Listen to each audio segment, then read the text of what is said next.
What's happening, people? How you doing? Welcome to Tottenham Way. If this is your first time watching, welcome. Thanks for joining us. If you are a regular, then thank you for joining us. Again, good to have you on. What can I say? Name me a club that goes 3-3 in the 93rd minute and then loses in the 94th. How is it even possible? This club is on a level that no other club can be at. Listen, we're going to get into it. There's loads to talk about. Let's go. The first game we look for, Robbie. Tottenham away. When we got Tottenham away.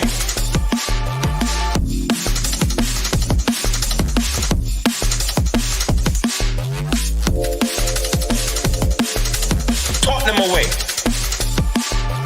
When we got Tottenham away.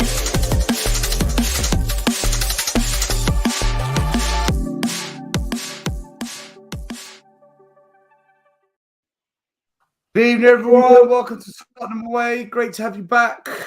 My God, man. Do you know what?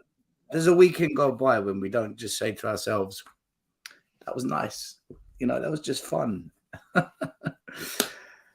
I'm joined by Iggy. I'm joined by Eugene. I don't know who else is coming. We'll see how we go. But Iggy, how you doing, man? I'm all right. Actually, I had a bank holiday Monday, so it's been actually quite a good Monday, given all circumstances. Done a video with both the boys this morning for the Good Morning Tottenham Away. One gave me the Liverpool perspective, the other one gave me the Tottenham perspective. And you know what? People have been really good in the comments. In that they really like the boys' analysis of what happened over the weekend. Albeit, obviously, little man's going to get more favours because he's a Spurs fan, so he's always going to get them more. But yeah, no. To answer your question, all is good. But yesterday was yesterday. Today's today, man. Yeah, today is today. Eugene, just another day being a Spurs fan. Yeah. I just finished a 7-day work week, so that's why I'm here. Usually my off days are on Mondays, but it's on Tuesday. That's why I can join you on a Monday show, right? If not, I'll be doing my Monday show. I have to move my Monday show to Tuesday. Apart from that, everything's okay. Being a Spurs fan, right? I was with you guys on a watch along, right? Yeah. 15 minutes of free. Oh, I said it again before. You gotta take it with a pinch of salt, you know. I think you know what it is. We're a little bit older, so we know how to manage these situations. Obviously, people are thinking, why are we joking and laughing and smiling when the team is there? But you learn how to deal with it. You learn how to deal with it after a while. Don't mean that you have to accept it. Of course, we don't accept it. This is why we're very Levy out. We've never ever taken away from that stance. We're all about Levy out and Nick out. But you know, what more can we do other than doing what we already are? What more can we physically do? Just for the record, I haven't learned to accept it. I've just given up. I've literally I'm beyond caring anymore. Let the season end. No, but it's not. You never accept it, do you? You never accept it. What are we playing for? What are we really playing for this season? Marbles, sweets. We can't get relegated. We can't get top 4. What are we playing for? We're like that. You know what? We're like that middle of the table team, really. You know, we survived another season in the Premier League. We've not done it. So basically, we're in the same predicament, and all those teams in the middle are flip-flops on, beach time. That's it. Listen, Antonio Conte kept us up. He kept us from being relegated, and he left. He looked good in Paris today. In the post he put up on his Facebook post, him and his family having a nice little chilling out time in the Paris, looking fresh. Yeah. And Levy's paying for it. Levy don't pay for anything. No. But guys, like you're saying, everyone. Yeah. I hear what you're saying. Big up everyone in the chat. Big up to Ariel. How you doing? Ariel, everything winds me up. Big up to Bada. How you doing? The Bertie Hospital. Big up, Chris. How you doing, Chris? Got David P. LA 007. Loads of fans busting the purple and gold. I'm loving it. Big up the purple and gold crew. Purple and gold until we're sold. In fact, you know what? I'm going to do it as well for the show. There we go. Purple and gold at the bottom of the screen. Big up Tony Rodriguez. Big up JJ. How you doing? Chris is there again. Big up to William Leon, member of the channel. How you doing? Not arsehold. Yeah, sorry. Big up Fullball. Big up to Zach. Big up to Dan P. Big up to Tom. Big up to Dave Holston. We've got Andy in the house. We've got Brian, Sammy Mehmet, and his boy Harrison. Big up to both of you as always. Big up to Paul. Bring it, big boy. Ryan Busy, another member. Big up. DJ Marcus Anthony making his debut on the channel on Saturday. Big up, big up. Monday, sorry. Big up for your debut. Graham, who travelled up to Anfield and back. The poor guy, man. The poor guy. Big up to Sophie. Got Andy in the house. JD Hogg, how you doing? Ronan, Liverpool fan. Jammy bastard. We've got Language Angels, another member. Big up to you. We've got Jay. Or is it Joe? Jay. Sorry if I pronounced it wrong. Huddersfield Town FC, how you doing? Big up, Brian. Big up, Brian. We've got some bloke. Lenik out, purple and gold till we are sold. Spot on. Aran, Jazz, and Da Boy 777. How are you doing? Hope you guys are well. Got 115 people watching already. Please smash a like, subscribe to our channel and to Spurs Asian TV. But before we get going tonight, Ryan Isaacs said to me, we're going to get something at Anfield. Just you wait. And I said, Ryan, listen to me. You do this all the time, right? I told you about Newcastle. You didn't listen. I said, don't go to Anfield. Do you want a ticket? I got a spare ticket. I'm like, I'm not going up there for the pain, right? If you want to go and take the pain, go. Anyway, he didn't listen. Now he's gone up there. And before kickoff, he sends me this video. What's happening, people? Ryan Isaacs here, Tottenham away. Just looking forward to my 3-piece chicken and chips that Stella's going to give me after we don't lose at Anfield today. I'm here with JP. JP, thoughts on today's game? Right. Ryan Isaacs. You know what? To be fair to him, he was 30 seconds away from getting that. No, I don't want to hear it. I don't want to hear it. Right, we're not talking. Stell, after 15 minutes. Let me finish. After 15, you can say it after. All right, go on. All I want to say is this. Ryan Isaacs. This is Alex. Alex is the owner of Chick King. My 3-piece meal is ready when you're ready, my man. I told you. Big up, Alex. Say what you want. Say what you want. Big up, Chick King. He's such a wicked. Do you know what? He's such a wicked guy, Alex. I've spoken every time I go there. Him and his brother. We're always talking about Spurs and what's happening. And he goes way back with Tottenham. Legend. Way back. Legend. Did he ever tell you the story where Paul Gascoigne was so hungry one time he nipped across the road and went in there to get some chicken and chips and then went back into the... Really? Yeah, he was hungry, so he went over and he got himself some chicken and chips and went back into the... Honestly, you wouldn't even think a player these days do anything like that. How things are different back then.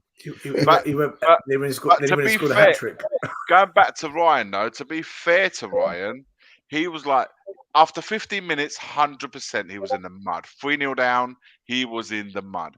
But with 30 seconds to go before the game ends, he was there, man. He had the point in the bag, and he was gonna get a free chicken piece from you. He's getting nothing. Well, now he ain't. I told you.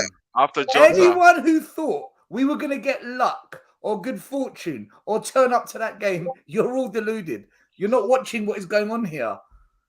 It was never going to happen. No chance. I thought you were supposed to up the bet, right, into a bucket or something like that. Listen, do you know what? You're right. I did, but listen, I'm going to be easy on him because I just want him to learn. I'm trying to teach him. I'm trying to educate him. You're such a piss take, I tell you. I'm not the one sending videos before kickoff, right? he sent the video, not me. Oh my Fair God. enough, fair enough. Big up, Brian. I don't know if he's in the house or not, but big up anyway. Yeah, You know what? Dedicated fan, man. Up and down the country to follow Yeah. Spurs. yeah, true. Hardcore. Yeah, Second to none when it comes to things like that. yeah. You know, Yeah, he had to. He was removed from the stadium. Do you know that? What? Anfield What do you mean? Yeah, he was removed. Yeah, from Anfield. yeah. He basically, where he was sitting, the view was bad, so he moved to a seat that was empty, and from that point, they had it in for him. Apparently, they were quite difficult up there. To be fair to him, they were quite difficult up there. So if it's got a dodgy seat where the seat's not great. can't hear you, Iggy. You You got the mic up. If the seat was dodgy, sorry, I was. You know what? I was drinking, and I'll put it up. If the seat was dodgy, and he wanted to move to an empty seat, what was the problem? Well, no, they had eyes on him from there on. So anytime he was like a bit in, out, a bit, they just looked for anything. And then I think he went to the toilets. You know, like when there's rubbish on the floor and you just kick the rubbish. He kicked the rubbish and they kicked him out. They were out of order. So you didn't even get to see the whole game, or at 3-0. Oh, the means Eugene, at 3-0 they kicked him out. Can you put your computer on mute or something? Because I keep hearing the blipping on it. Yeah. So at 3-0 they kicked him out. Yeah. Ah, man. Listen. 4.5 hour drive. No, that's good. That's good because the money he would have spent in the stadium, he can now put it towards my chicken. So it probably helped him out. 4.5 hour drive, man, to see 15 minutes of football. Damn. Imagine being there to watch the pain of the 94th minute. I think they've done him a favour. But anyway, listen, big up to Ryan, man. He is a diehard fan. So is Graham. Big up to those guys. Big up. Listen, guys. Let's get into this game. Let's go through it bit by bit. So when you both saw the starting lineup yesterday and you saw that we were going to play with no Longley and Davies had come in, again, Højbjerg skip in the middle, Richarlison dropped and Kulusevski starts. What did you think of that? And when you saw Liverpool without Thiago in midfield, they had two kids in the middle, Jones and Elliott. One of them scored in the 3rd minute. What did you think about that? What was your thoughts on the starting lineup? We went 3-4-3. Liverpool went 4-3-3. Did you think maybe we had a chance? Did you think perhaps something could happen? Did you think we'd be 3 down in 15 minutes? No, for sure. I mean, I'll go first. For sure, I didn't think we'd be there 3-0 down 15 minutes because you always got to think that first 15, 20 minutes at Anfield are going to be ones that when they'll come strong.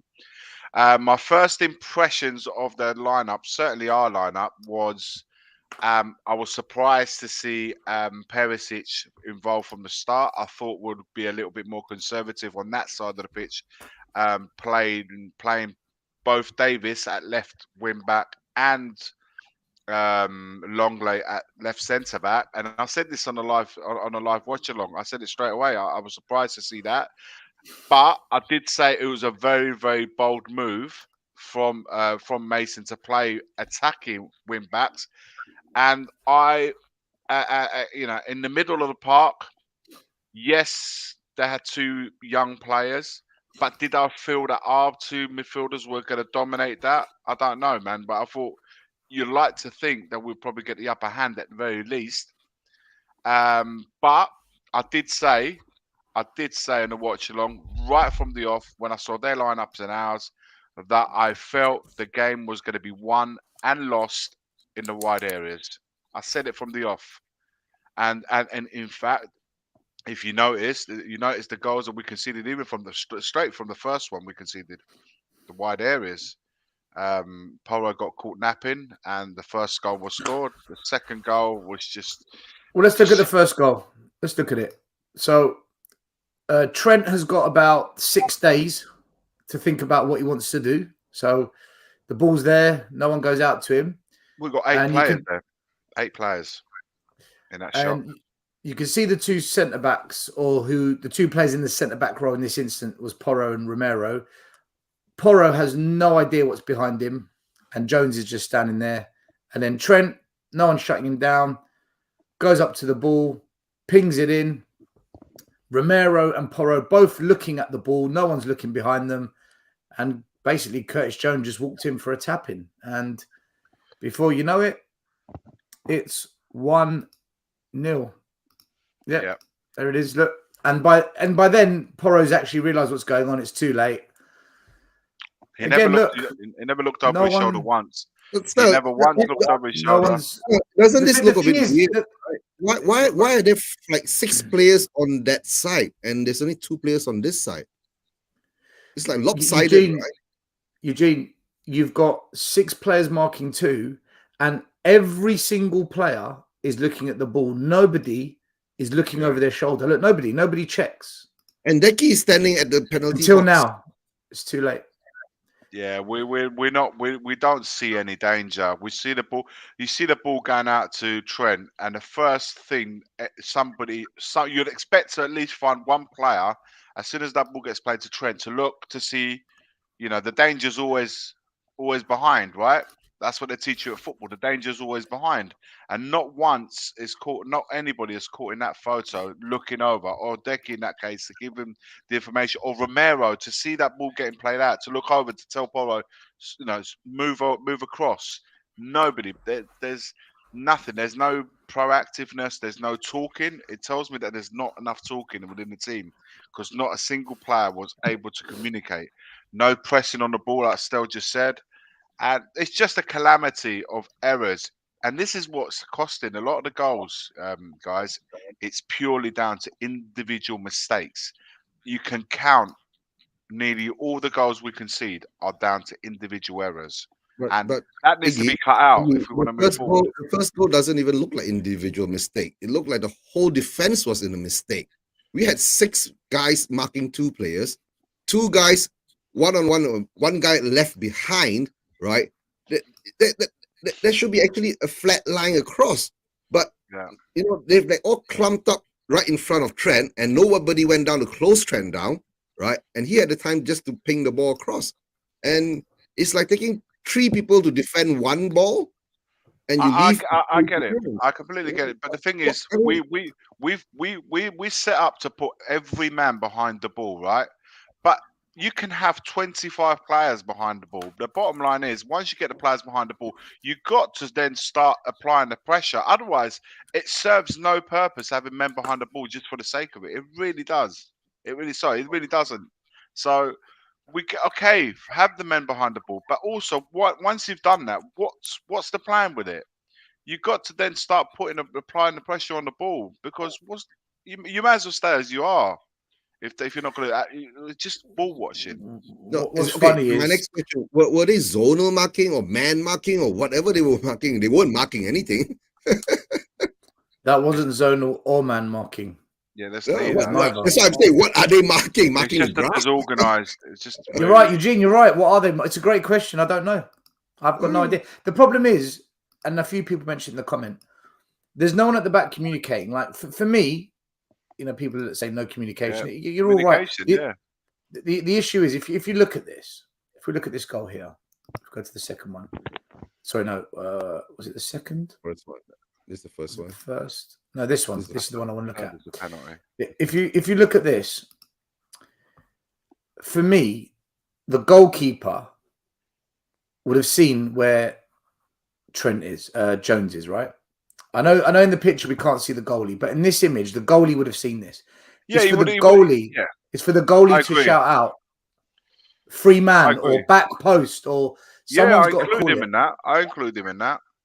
But no one's 100%. Clearly no one's done it, or he's done it and no one's listening. And then no one's said. There's no way of knowing it. Do you know what? Behind you. Yeah. Right, one thing I used to love. One thing, and it's the only thing I love. Monal marking. Yeah. One thing I used to love during the lockdown, during the lockdown with no fans at the stadium, the only thing was you could hear the players. When you used to watch the games on the telly, you could actually hear the communication, the talking, when there was no fans in the stadium. That was the only good thing, because then you could start pinpointing exactly what's what. You could hear every little thing going on in that match. Right now, unfortunately, there's no way of knowing him.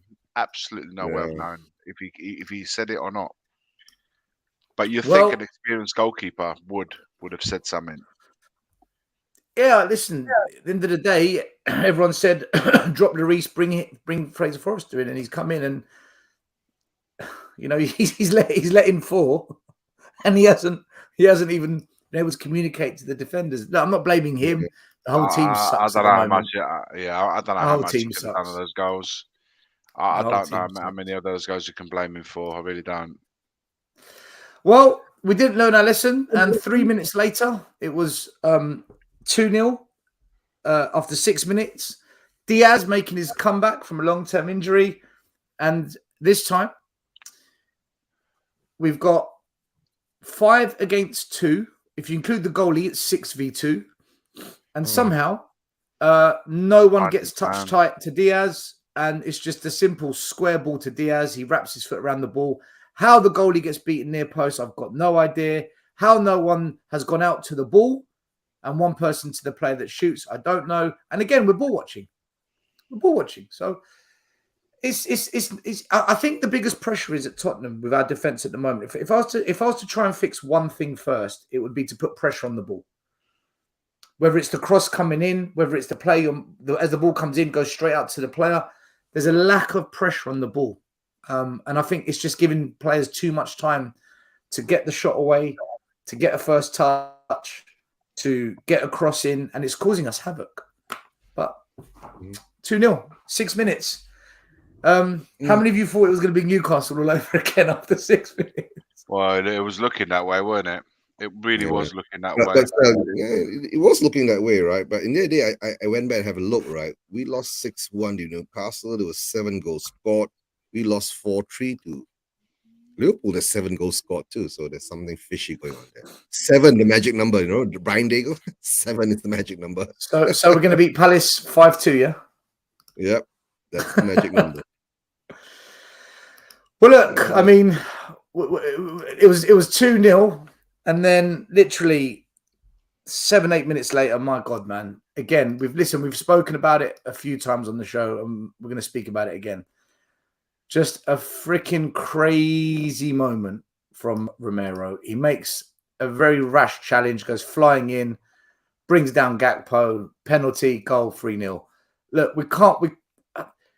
the blame has to go on Romero for this. Did he need to make that tackle? I don't think so. Did he need to go flying in at that place, edge of the box? Probably not. What are we saying about Romero, guys? Because we've said on other shows before how put better players around him, he wouldn't do this. He just needs someone who's more senior next to him to guide him. We've said we need a coach that maybe can do a better job with him, but he does it too often. He just goes flying in, man. And 3-0. He ain't look from a personal as a player. He's not learning his lessons. He's done it a lot of times this season, and proven costly. That one there cost a penalty, made it 3-0. Away, wait, no, it was at home versus Milan. It cost him a sending off, which really did compromise the not going through, or at least it compromised it to a certain level because it was 10 versus 11 in that final quarter. So there are situations that are starting to become very costly, and you remember what Conte said about him. He needs to remember to have a warm heart but a cold mind. It needs to be able to keep that fire burning but keep it under control. Keep the And fire burning. he's gone the other way right now. He just sees something, and he was late in that situation. So he needs to improve on his own personal discipline. That's the first thing. The second thing is, you're right. He needs to be surrounded by better players, because how do you improve when you're surrounded by utter dross? You cannot improve your levels if the players surrounding you he needs a defender that will complement him. You see him; he's very forthcoming. He's very on the front foot. He likes to press. He likes to put a tackle. So you need someone next to him. If we go to a back 4 or a back 3, or we continue with a back 3 rather, he needs someone that's calm, someone who goes on the cover. If he goes into press, the other one backs off.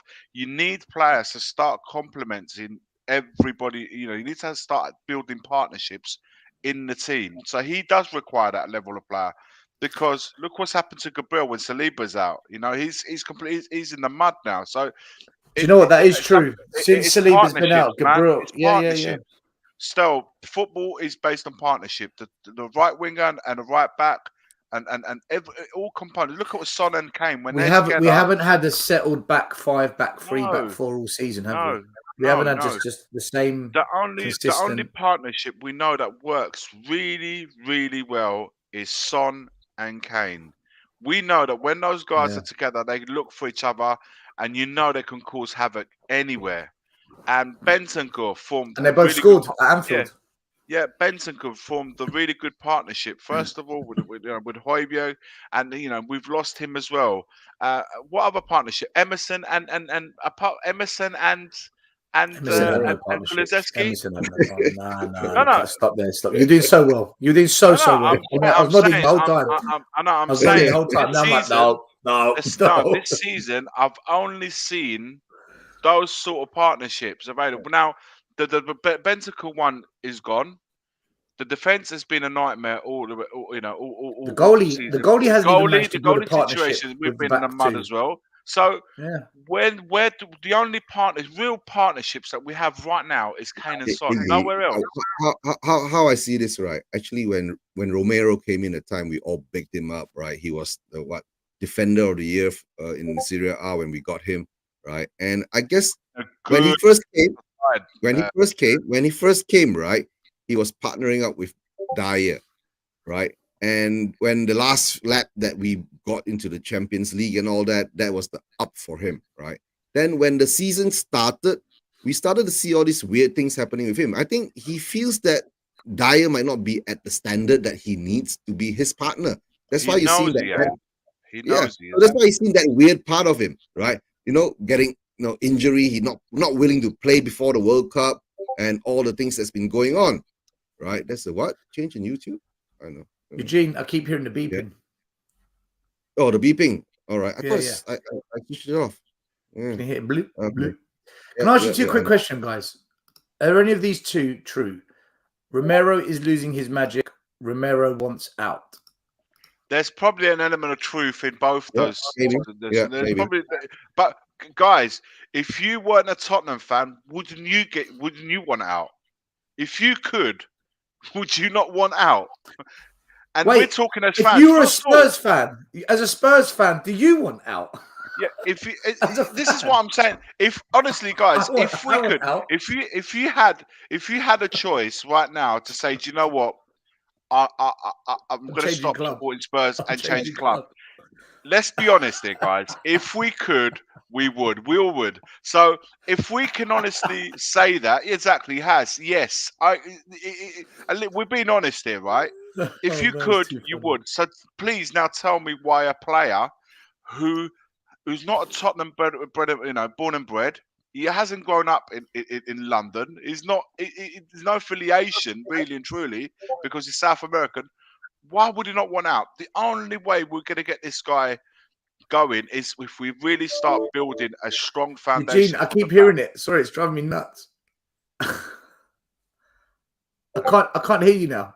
No, I can't hear you. So I'm trying to switch off that bleeping sound. Just hold on. All right, cool. Sorry, go on. If you look at him and for Argentina in that World Cup, it was a different animal. He had Martinez next to him. He had the other fella there next to him as well. They were good, solid. Martinez in goal. They had it sorted. They had it on lockdown, and that's why he wrote that Instagram as soon as he arrived with his Argentina squad. He's like, it's good to be home, good to be back, and ready sort of to go. He was ready to go to play that tournament because he knew he was surrounded by quality players. He may have not started strong, but he finished strong. And if they took the World Cup home. Now, after that, I don't know if there's maybe a little bit of a come down after winning that World Cup to having come back to Tottenham. And well, I'm sure there's a massive come down coming back to Tottenham to having to play the second half of the season. But we need to strengthen our defense. Without that, you're not ever going to. How can you truly evaluate Romero's performances when he's surrounded by utter dross? With that Atalanta team, you were saying, Eugene, The difference was Atalanta had been together for quite a while, man, and they were doing bits both in Serie A and in Champions League football. Many times, so we spoke about Atalanta when they were really strong. Do you remember that in the Champions League they were cutting people up in Champions League football? That was a good Atalanta side, man. Yeah. Sorry, It's still coming in, right? I know. I'm trying to just close the Discord. Close it. Yeah, I know. I'm trying to close it. Yeah. I keep closing it, but it keeps coming back on. Are you doing work watching the show? Are you still in your work? Or are you chatting with your friends? No, I'm not. The messages just keeps coming in, so I'm just trying to get out of it. Get your laptop and just throw it out the window. Yeah, no, I'm not going to do that. Let me ask you something, right? At 3-0, some fans began to leave the stadium. Do you think they were right to do that? Because obviously there was a comeback in the second half, so they would have missed the comeback. But do you think they had every right to walk out based on what happened the week before when they went away to Newcastle? In my opinion, from what I saw from it, it's not the fact that you've gone 1-2 or 3-0 down, because it can happen. It's rare that it happens, but it can happen that you go 2-0 down early on, or perhaps even 3. But the bottom line was that there was nothing there. Like, do you remember in watch along we said it felt like the team didn't come out of the changing rooms. It felt like they didn't come out of the tunnel and onto the pitch. A team that almost like, you're watching players out there, but you're not seeing anything. And when you see nothing, you can go, like I said, it happens. You can go 1 or 2-0 down, but you see your team fight. You see your team and run. You see your team working for each other. You see them like they've just been shook, but they're reacting. When you see nothing and you just see them go 1-0 down, 2-0 down, 3-0 down, you're like, why am I here? Why am I here? And that's when players, fans alike, started to leave the stadium, because they felt that this is Newcastle all over again, because they saw nothing there for 45 minutes, and they were seeing nothing until that point anyway. They weren't seeing anything. They're thinking, you know what, I'm not going to waste my day. I've just done 4.5 hours from North London to get to Liverpool, drive. If I'm going to be seeing this, I might as well start making my way back down to North London and drive back now instead of waiting for 90 minutes. That's how I perceived it. I don't know how you guys saw it. Well, I'll ask Ashmatic next. But the reason I'm asking if those fans were right to leave after 15 minutes is because literally as soon as it happened, you know how quick people are on the internet. It's almost like they've got it ready in case it happens and they just hit send. These two things happened. First of all, a picture of Daniel Levy as the camera went up to the stands. People saying, when you're trying to calculate how many millions of quid that ticket refunds are going to cost you this season, because he gave the refunds for the Newcastle game, so he's going to have to do it again. And Gary Neville, the memes on the commentary, Gary Neville. Yeah. Well, Gary Neville said, Marcus, they may as well set up a direct debit to the fans. So this is why I'm asking you. We're getting bantered by Neville. Levy's being made to look like a chump. Ashmatic, what was it? Was it right for fans to walk out of Anfield after 15 minutes? I mean, you know what it is? To be honest with you, it's PTSD. And hello, by the way, welcome. You're right. Oh, hello. Hi, everyone. Big up again. Hope you guys are well. But yeah, I think it was literally because it was a week ago. Those memories were so recent, fresh, and obviously we went down 3-0 within 20 minutes again. So it was like deja vu. Like, people would rather go shopping and not ruin their whole bank holiday weekend and see us get slapped about 6 or 7-0. So they just said, you know what, before it gets any worse, I'm done. Like, I mean, you can't explain it, can you? 3 goals in 16 minutes, was it? I can't remember how quick it was. 15, it was just under 15 minutes. So Salah scored the penalty in the 14th minute. Yeah, we're on the wrong end of records right now. So I can't. 12 goals in 3 matches. 12 goals conceded in 3 matches. Yeah, that's the facts. Those are the facts. Yeah, it's like a nosebleed. Like no one's got time for that type of headache. So Yeah. I can't blame the fans. 15 goals in 4 games because we held 3 against Bournemouth before. I was saying, like, look, Ash, it's like 7 odd hour drive to get to Newcastle, 4.5 hour drive to get to Liverpool. It's 4.5 hours there and back. So you're 9 hours on the road just for Liverpool, and about 14 hours there and back to Newcastle. And no one got time for that to go there and get absolute licks for 15 minutes, and you see your team is dead for 15 minutes straight. You're like, you know what? I'm going out Sunday night. I'm heading back to North London now and going out for a piss up because it's bank holiday weekend. I can't lie, bro. It's rough. It's rough out here. And like nobody wants to be a meme, innit? Supposing now all of a sudden Sky Sports picks you up. Like it picks up your face and your family. Like, no, let's keep it moving. Come on. I ain't got time for that. Nobody wants to be a moving meme, a real meme. Like you go on WhatsApp to send a meme and then your face is there. Like, no, you ain't got time for that. Also, I want to say this about Gary Neville. Gary Neville will always talk about Spurs in this way because deep rooted down, he wants Kane at Man United, and he will force that issue. He will force that hand. He will force talking trash about Spurs because deep down in his heart, he is trying to work Kane for a move to Man United. He has done so since that interview that he had with him last year or the year before, whenever that was. So I hear I hear. Listen, if he wants to banter Spurs, let him go ahead and banter. But deep down, it's all down that he wants Kane at Man United. Fact. That's all it comes down to. Yeah, no, facts, man. I agree with that, man. I think it was quick super chat here from the Hodfather 81. Big up. We have had rumours today that Maine's boss, Bo Svensson, is being considered for the Spurs job. Anyone know anything about him? Hodfather 81. You're depressing me, man. I must admit, I know very little about him. I've got no idea about him, and that would concern me if that's where we're going, because I don't know how he attracts or keeps Kane at this club. Levy and Mum were at the airport today. They were heading to Germany, so yeah. Listen. But you know what? At the same time, Frankfurt, it could probably selling Harry Kane to Bayern Munich. Yeah, I mean, I'll try to put a positive spin on it. I'm hoping they went to Frankfurt for some Frankfurt players, and we're looking at an Ndika, a defender, because we desperately need a defender. He's going on. He's going Chelsea, and Ndika's going Chelsea, isn't he? Is he going Chelsea? They got defenders though, so He's so I going wouldn't Chelsea be surprised. I wouldn't be surprised if we're in the market to try and look for players, and then also they've got a midfielder. Levy's bringing Munn to Frankfurt and tell him you can't get this player. We ain't buying this player, and we ain't buying that player. Right? You can get those player down there, not those player up there. Right? Don't look up there. Look down there. I hear you, my bro.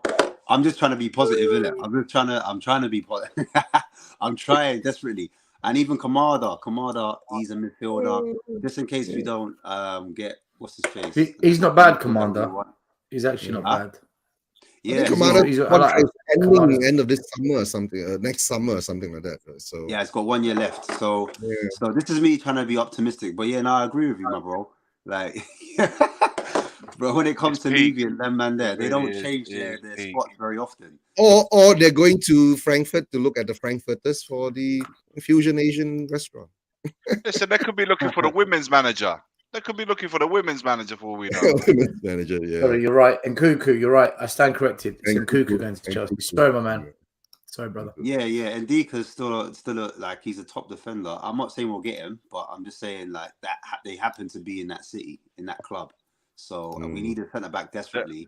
And out of all the centre backs that we're linked with. Okay, what about the Frankfurt manager then? Ash, the first signing we need to make is the manager. I can't get my head round of looking at players, looking at position the players, looking at whatever midfielders, attackers, whatever you want.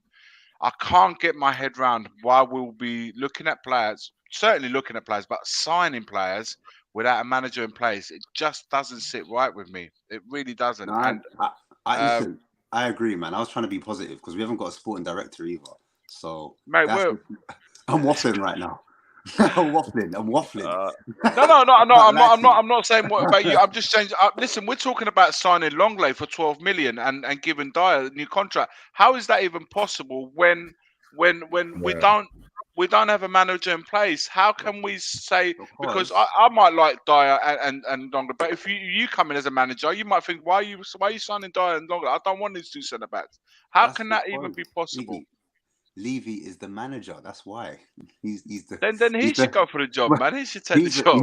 He's the chairman, the director of football, and he's the manager. He's like Holy Trinity, 3 in 1. Then just come and do the job. Just say, do you know what? I'm not hiring anyone else. I'm gonna do it. I'm gonna be the Ralph Ragnick of Tottenham. I'm gonna do all those roles by myself. Safe. At least we know then. At least we know. At least he was honest, right? We will know, right? Levy's never been honest with us, so we won't. Listen, the whole point with the fans of a football club, any football club, you should be as transparent as you can be. Certainly when it comes to facts directly to do with the team, managers, director of football. You can't be transparent with the business side of it. Maybe not as much as you would like, or see, I'm not sure. But the football side of things, the football matters. Those are the fans' competence. Those are what the things that the fans want to know. They want to know. They live and breathe their club. They go to the games every week. They want to be invested in what's going on with the team. Why would you not be transparent? Let's get back onto the football because we've done the first 3 goals. We're 3-0 down after 50 minutes, and then there was a little rally from Spurs. We hit the post, or no, those Kulu missed a chance, Sonny missed a chance, but one of them was offside, so it wouldn't have counted. And then, as much as we have been cussing Tottenham for their shambolic defending, I've got to say, Liverpool are just as horrendous because our first goal, look at this from Liverpool, right? Yeah. They've got 4 defenders back and every single defender is bunched up. So Perisic just dinks a ball over the entire back 4 that are all basically holding hands. And Harry Kane just keeps his eye on the ball. Classic Harry Kane, laces through the ball, volleys it through the legs of Alisson into the back of the net. And even if Kane missed it, you've got Porro coming in behind Kane unmarked as well. And even if it deflected to the edge of the box, Son's there unmarked. So Perisic could have squared it to Son. He could have dinked it to Porro, to Kane. This is shocking from Liverpool, man. Hold up, but that's how they weren't set up that way. This is what I never understood, even when we look at their shape defending though, Iggy. That is shocking from Liverpool. They were 3-0 up and they got caught on a counter. How a team that's 3-0 up can get caught on a counter is beyond me. Bottom line was it was Van Dijk and another centre back. Van Dijk went across and Perisic absolutely done him like a keeper. And that's when you had Trent running back and all the Fabinho was running back. Yeah, but all the defenders have gone to the same place again. Yeah. No one's read the danger. No one's gone to man mark. No one's thinking right. No one sees. No, man. This is modern day defending. Fucking clueless, man. Tell me what the difference is. Tell me what the difference is between no one going to the ball here, no one going to the only man he can pass to, and this. What's the difference? It's the same shit. If I may interject. Go for it. Go for it. 2 different scenarios, in my opinion. That goal that you showed with it was who scored that one? That second goal. It was Diaz, right? Yeah. I think for me, it's because Gakpo was causing Tottenham all sorts of problems, and I think the fact that Trent Alexander-Arnold and Fabinho pushed high up the pitch, creating a box midfield with Gakpo and Alex. What's his name? Not Curtis Jones, the other guy, the other midfielder. Elliot. What they did was they created a box, and when you create a box in midfield, it allows you to play in between the 2 lines, the defensive line and the midfield line. And they did 1 to 2 touch, and we didn't know whether to press. I didn't know whether to press Salah. Ashmatic, there's only one person. There's only one person he can square that ball to. So no, but I'm just saying the whole context. You're talking about the build-up play. I'm actually just taking a step back from that actual before that happens to explain how they got into that position, because basically when Gakpo he makes a run to get into that area, into that position, and it's because of Trent playing the first time ball, he's able to make that run in behind. And they didn't know whether, because Trent's playing a inverted fullback and he comes into midfield, no one knew who to pick it up. Was it like Højbjerg, do I pick him up? Dyer, do I pick him up? And that's what confused Spurs. And that's how they got the overloads in midfield. And that's how when Gakpo went into the hole and then he spun and he was able to run into that channel, that's where you see him passing the ball into Diaz. Diaz then moved into a centre forward and was able to score that goal. But the goal that you're talking about, where we scored, we actually started it from the back. It started with Eric Dyer, and it was one touch or two touch football, us playing out from the back. And because they were so high up the pitch, we were able to bypass their defensive midfield because it was quick interchanging of passing. 1 minute, Ashmat. That last bit with your feet. I'm going to counter this. Listen, go for it. I get how the assist opportunity was created, right? Yeah. But when I look at this, you've got 5v2, right? Okay, let's say two of our players, forget them because they're edge of the box. You've got 3v2. How is the only player that the ball can be passed to getting on the end of this? It's because the balls have been moved into space where players are trying to pick up. That actually, you know what? The direction's not clear. Whether they're trying to mark the space or go man to man, it's not clear. But because Liverpool had the numerical advantage in the scene before that, they didn't know we've whether got the advantage. Press. We've got 3-on-2. In this situation, we've got 3-on-2. How has the person on the ball passed the ball to the only Liverpool option he's got, and we haven't read that and got touch tight? It's because the part, like, you have to see the scenario before it, because those two players that are running back, they were out of position. Do you understand? Forget. Go on. No, but Romero's in front of Diaz. I know, but Diaz is peeled off. Remember, like, he's not seen Diaz. Diaz is meant to be left forward. There we go. He hasn't seen Diaz. Yeah, he hasn't seen Diaz because. So that's the problem. He's not checking what's going on around him. Yeah, because basically he's expecting Diaz to be in the left wing forward position, right? And what Diaz has done is he's kind of bent his run, he's curved his run, so he's out of his sight, out of Romero's sight, and he's gone on his blind side.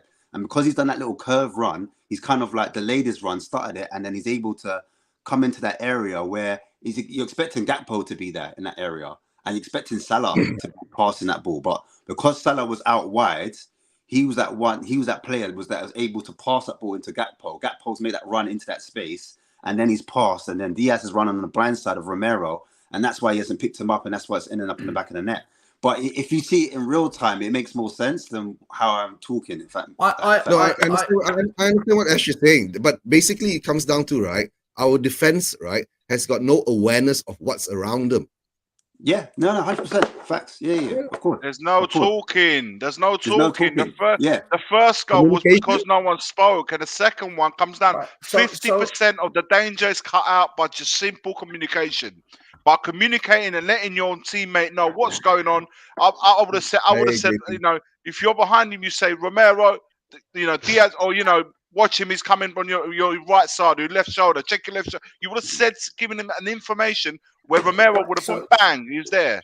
That doesn't happen. This is the thing is that's the point. But this is the point I'm making. This is the point I'm making. Go on. Our players have no idea of game geography. Sorry, pitch geography. Yeah. They don't know where they are. They don't know where the opposition is. So you know why? Because that's exactly the same as this. These Liverpool players different. in this instance. No, Ashmatic, hold on. Right. These Liverpool players, there's 4 of them all in the same space. None of them could recognize that there's 4 other Spurs players around them to go to the player. You can't tell me that. It happens all the time because basically they were pressing that's high. Trap defending. That's the point I'm making. Trap defending. I'm not They're defending. as bad as us. Wait, hold on. I'm not defending. So maybe they just switched off at 3-0. Yeah, 100%. I'm not defending Liverpool's defending in that situation. I'm not defending Spurs is defending that situation. Both times, both I'm cussing teams. both, by the way. I'm cussing both. Yeah, I see that. I hear that. And just to be fair, I'm just saying both teams switch off in both instances. One was at the beginning of the game because it's like the start of the game, they've been caught with their trousers down. It's just happened so quickly. And then bam, bam, bam, you're 3-0 down. What just happened? That's crazy. And the other one's because they're cruising. But not only that, Liverpool, like I said, if you see that position that they're all running back, they're all facing the goal. They're all running back into they're trying to get back on side because obviously Spurs have broken so quickly in that quick interchange where Skip's done a direct ball and he's cut out, bypassed the two midfielders that were sitting in that position. And then all of a sudden, like you've got a one-on-one situation and Perisic is able to cross the ball into Kane and it's just isolated. But you've got 4 players on one side because they were pressing high. They were out of position and we just counter-attacked them because the space is in behind. And the reason why the space is in behind is because Fabiano and Trent, they're playing in that double pivot. And because Trent's not playing a fullback position, the space is open, the space is in behind. And Skip knows that. And Skip knows that, right, instead of doing 1-2s, I'm just going to do a direct pass and I'm going to pass it into that position where Perisic is. Perisic has got space to run into. And that's the reason why you're seeing that picture that you put up, 4 players all drawn towards the ball instead of like being in a better defensive shape. Do you understand? Because in a proper defensive shape, you'd have 2 defenders and then maybe 2 midfielders in front of them. You shouldn't have all 4 players in a line all onto one side. Everyone ball chasing, if that makes sense. So it's just the way we broke and then the way Skip did that perfect ball. I'm not saying Skip's an amazing player, but he had the awareness that he knew that there was space in behind. If he passes the ball down the line, it's going to be easy for Perisic to run into space, and then all Perisic has to do is obviously he's done Van Dijk. He put Van Dijk on his bum. That was crazy, by the way. I was like, yo, Perry's on smoke today. He gave him peri sauce there. And then he slapped that ball into Kane. And like you said, he had about 3 or 4 different avenues where he could have just passed the ball into. I think it's a lot more simple than that. I think it's just basic defenders not aware of what's what around them. And because none of them know what's not around them, a clever player that's aware. Teddy Sheringham was a master of this. A clever player that's aware that the defender hasn't spotted them, creeps away and gets into that pocket or that space and hopes that the person on the ball can find them. Likewise, 1 second, mate. Likewise, the players that aren't aware of what's around them, they are then depending on their teammates to point that out to them. Man on, back post, behind you, tuck in, whatever the instruction is, it doesn't bother me. I agree. That's not happening, or they're listening. And when I look at Spurs and Liverpool defend, I see the same fundamental failures. Not aware of what's around you and no communication. I think it's the same problem in both teams. But the attacking team spotting that and putting the through balls and penetrating that, that's what you're supposed to do. You're supposed to see the vulnerability of the other team and pick them off. And that's what we did to them. That's what they did to us. But if you look at both teams, they've got no problem going forward. They've got no problem scoring. Both teams defensively are shit. They're poor, I think. I think we said that on Friday, didn't we? What's that? Yeah, we did. Yeah. I personally think what it is that we were tactically stubborn. Liverpool were trying to draw us out, and they were hoping that we broke rank, and we didn't do this whole sitting behind and counter-attacking football. And the fact that they stuck to their high line and they stuck to their guns, the space was always to be hit. If you watched if we saw the game, some of the chances we had were from counter-attacks, and because the space was always there. But they had their plan. They thought, our style of football, we're going to outnumber them in midfield because they play with 3 at the top with the 2 wing backs. They're going to be light in midfield, and so we're going to have 2 or 3 or 4 players in one area, and we're just literally going to do like triangles around them. And that's what was happening when you saw, like I said, Harvey Elliott, Salah on one side, Trent on one side, Fabiano on one side, and then you've got even Gakpo. Gakpo was not picked up half the time. Trent was not picked up. He's got time and space to pick a pass and do what he wants, and that's why we were getting dominated. Even that first goal, ball comes into Trent, he just switches to play, and it ends up in the back of the net because Harvey Elliott is in Diaz's position and Diaz is centrally. And the reason why we couldn't deal with Liverpool was because, like, positionally, Liverpool were able to interchange very easily. They were able to, from their centre forward was able to drop into the hole. Their wing forward was able to invert a bit more into midfield, or do you know what I mean? They were interchanging them. Spurs players didn't know whether to go tight, to press them, to step off. And like you said, I agree with you. There was a lack of talking and lack of organisation, and that's the reason why we're getting picked apart. But equally, our counter-attacking style worked as well. Well, Mason's continuation of the counter-attack worked as well, because we stuck to our guns and we didn't get drawn out. And we said, look, the space is in behind. One of these passes or one of these counter-attacks are going to go in. And it did, in my opinion. JP, anything? You were at the game. What did you make of the defending from Tottenham and the defending from Liverpool on the day? Well, I mean, the other day we said it. I think it was Friday's call. We said it, right? It was kind of like both defenses were pretty weak. It would just be the matter of like the forward lines on each side, kind of like which one would win, and it just baffled me once again. First 10 minutes, first 15 minutes, man. Probably more Franco Baresi. You thought of all them boys. Gary Mabbutt. Yeah, of course. Yeah, of course.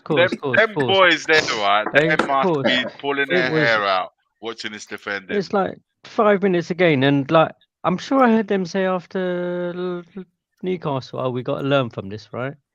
Bang, Man United slapped a goal straight away, first 10-15 minutes, and again 3-0. It was absolutely unbelievable to just watch it unfold, and you just almost goes. You were thinking about it, looking at it, just going. It's almost like they don't care. They don't know what they're doing. They honestly don't know what they're doing. And I heard you guys say about communication. That is so true. And we even see it at home games. They don't talk to each other. They don't really shout at each other.